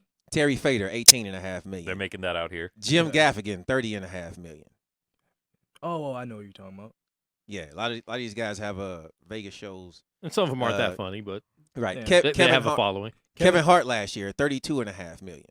It's probably just from comedy. That's movies though too. Yeah, movies, That's comedies. movies He's for got his sure. own little network thing and, that he started. And shoot, his Nike, Yeah, he's Nike doing a deal. He got plenty of stuff. He's doing a lot to bring that money in. Yeah. Amy Schumer, movie, stand-up, Netflix special, $37.5 million. These are the people who Stole Monique jokes to build all that too. So these top 5 are the people who Monique compared herself to. Amy Schumer, number 4, Dave Chappelle, $47 million. Dave Chappelle is number 4, $47 million. Oh, well, all right. Seinfeld. Yeah. Louis C.K., $52 million. Not anymore. Okay. That Not number, next year. that number Okay. shall change. In 2018, Louis C.K. will not be on this list. Chris Rock, $57 million. And part of that is his Netflix special, which is more than one show. I think it's 3 shows. Chris Rock had 2. Chris Rock has 2. He's getting $40 million from Netflix. Well, 2 shows. his they haven't put out yet. Yeah, it's not. They're filming all this whole tour. Jerry Seinfeld, and just last year alone, $69 million. Yep. Okay, Jerry You gotta Seinfeld pay him to get out of bed. obviously Yeah, has everything from royalties from whatever. Seinfeld, Everybody he's knows still- Know Seinfeld. what his getting- name on it. That's what He's the still word. getting Yeah, money off of Seinfeld. And he did He just signed a $100 million Netflix deal for 2 specials and 24 new episodes of a show. Comedians in cars getting coffee. So I here's was scared. my. I thought he was gonna yeah. say Seinfeld was coming back. I was No. like, No. what? Nah, they already did that on Curb Your Enthusiasm. I They know. did it right there. I loved it. It was great. So here was I was looking up Monique and what she done and all the stuff she said, and I was talking to a couple people about it. And oddly enough, here's some of the positives, and here are some of the things I agree with Monique with. First, I didn't know this, but she actually is the most decorated comedian. Now, how she accumulated 57 awards, I don't know. How many of those? Well, Precious, she cleaned up that year. Well, yeah. and that wasn't for comedy. And then some of these awards are obviously not the big like Academy, wasn't funny Oscar, at all. Tony awards. They're for other You things. probably right. thought it was. So right, she has won a big award, a Josh, handful of that's big a awards, some tragedy. other things, right? Now, that's So true. that's fine and dandy that she's won that award, that she is decorated. I understand her beef with people of color, women, especially women of color, to focus in on her, not being paid what they should be paid in Hollywood and in other businesses. That is just it's not even arguable. Sure. It's true. They don't get paid as much as. But she wasn't basically- talking about Hollywood. She's talking about comedy. Exactly. She's Yeah. talking about comedy. So I'm hitting my points where I do agree with her. Now, she did have her issue with Oprah, Lee Daniels. I could see that beef. But that Here's had nothing where to do with your exactly. Netflix special. See, here is where She's blurring the lines. here's where the Wrong beef to lines have, too. all get blurred, and this is what people need to understand. So if you or your kids are listening and they aspire to be a rapper, an actor, an entertainer, or somebody in business getting paid off other people buying tickets or making sales, listen to this, okay? This is not actors and movie stars and comedians. They don't sign like NBA contracts. It's very rare that they sign contracts, get a bunch of money up front, and then go do something. Most of what they do, it's not about your awards. It's not about how great of an actor you are. It's not about how funny of a comedian you are. It's how many tickets you can sell. This is where Monique seems to be out of touch with what's going on. So all the times where she took a pay cut to be in Precious, she did a favor for this person, a favor for that person. She seems to have this track record of taking less money than she feels like she's worth, and then going back and saying, Her hey, own fault. I was underpaid, yada, yada, yada. Okay, people talk about her husband being her agent. He could be a good agent. He could be a bad agent. I don't know. Just because he's her husband doesn't make him a bad agent. That's beside the point. Except he's been bad. Her amount Yeah, of jobs she's had since winning an Oscar would say but the other since, way. but Pretty since, bad. but They right, say but her different. track record since Precious, I think she did 3, maybe 4 movies, all independent movies. You probably have no idea what they are, which brings up my point. And Then she Precious goes was the to- independent movie as well. And then she goes, and which nobody picked up Precious until it got a buzz at a film At festival, Sundance. and then Sundance, which how it goes. Lionsgate, and then Sundance- Lionsgate But decided Sundance to has do done it. that a lot with so some movies. so- Sundance has done Yeah. that a lot, but that speaks to the strength of the movie, that it was not going to be a blockbuster, and she didn't want to do the work to go out and promote the movie on her own unless somebody would pay her to do that. Now, I get it. You want to be paid. But if you got an album, you better hit the streets and start slanging that album. You understand what I'm saying? You trying to put something out, you want tickets to sell, you want your numbers to go up. You got to go out there and hit the street and do that. Now, fast forward, she gets to Netflix. Netflix says, well, what have you done? What money have you brought in? And she brings up being the most decorated black comedian 20 years ago when the Queens of Comedy came out and Precious came out and nobody's seen her. Exactly. She might have got paid then. If there was a Netflix, she'd get paid then. But she was also a big girl then. She her comedy wants in the same. They offered her $500,000 for basically a 1 hour stand up for someone who has not sold anything in at least 9 years. Yeah, in almost 10 since years. Precious came out, which she admitted to not doing the footwork to even sell that movie. So if I'm sitting in a Netflix chair, $500,000 is a lot of money. Now, granted, yes, black women need to be paid more in Hollywood, period. I'm not saying that. Minorities need to be paid more in Hollywood, period. The pay scale is not fair. But you don't get paid for nothing. But in this situation, when I look at this guy who's number 10 on the list, who's a white guy, might I add, he did 100 shows, 150,000 apiece. That's how he got his $15 million. Well, like I said, she's using a whole bunch of other stuff that has nothing to do with this together. Exactly. And to try to manipulate people into believing she needs more money for a Netflix special. And these are not even all the people who are on Netflix. Some of them have an actual Netflix special. There's a Netflix special, multiple coming out every week. Yeah. Michael Shea, Joe Coy, Harith Iskander, Chingo Bling. Okay, Gabriel Iglesias, D. Ray Davis, Mike Epps, Aziz Ansari, Hannibal Buress, Leslie Jones, Ali Wong, Angela Johnson, Margaret Cho. Those are just a handful of minorities right there. I was about to say, just stop right there. That's all minorities. That's my point. Do you understand what I'm saying? That's why I wrote down these names. For her to say that, it was a it's racial because she's bias. black. Like, there's a disproportionate amount of the culture. Comedians that are ethnic. Don't she think she's trying to stir a controversy to get herself something? She's trying to use. She ain't getting it any other way. Yeah, she's trying to use the climate of the culture right now and manipulate everyone to use that for her gain. She does not care about any of us that are paying $10.99, $12.99 for Netflix. If I boycott it and you get more money, will you pay for my Netflix for a year? Right, I'll boycott it. The funniest thing, they pay you. I still won't boycott. They will pay you. The funniest. That's a lot of money for her too. I'd say out of the 4 people in this room, probably one of us is actually paying for our own account. I am. Oh, Dave. Of course I am. Oh, Steve. Yeah. You are Mr. You're the one with the freaking Amazon. I'm the only one. I'm the only one. You ain't I'm the paying? only one. I don't pay. I pay for everything. That's somebody else's account, baby. I pay for my mom's Hulu. on my account, bro. I pay for Amazon. I pay for Your mom's NBA on your TV. account, You keep going on that list. I'm so ashamed Look, of you. man, Quan. You're I supposed pay to for do Sling better. TV You pay for Sling?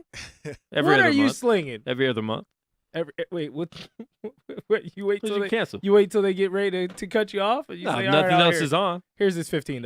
No, because now I got the TNT app, so I just watch NBA on TNT on that Okay. instead. All right. I think Which reminds me. I think there's always that factor of people being paid and underpaid and things not going well for certain groups of people in almost every industry, sports, movie. I mean, there was a time where you didn't see any black coaches in the NFL. If a black guy was good at quarterback, if he went to the NFL, they pushed him to wide receiver or another position. After an amount of time, those things will change. It's still I appreciate I appreciate Monique attempting to do something, but this 5 is o'clock, not, Steven. But this Yeah, is you give him- Showed up on time, Steve. You giving him the wrap? You giving him the wrap it up box? I'm getting the wrap it up. I'm getting the wrap it up music. He's getting the wrap it up box. I want to So thank we my wrapping it agent, up, my yeah. manager, my kids right there. I see you. right. I love you. Daddy's coming home with this trophy. We're out. Yo, shout out to Amin for calling in from ESPN. That was amazing. That was dope. So, yo, tune in if you missed it. Watch the replay. Share the podcast. Download the Guerilla Cross app. All the podcasts and videos will be on there. Love you guys. Peace.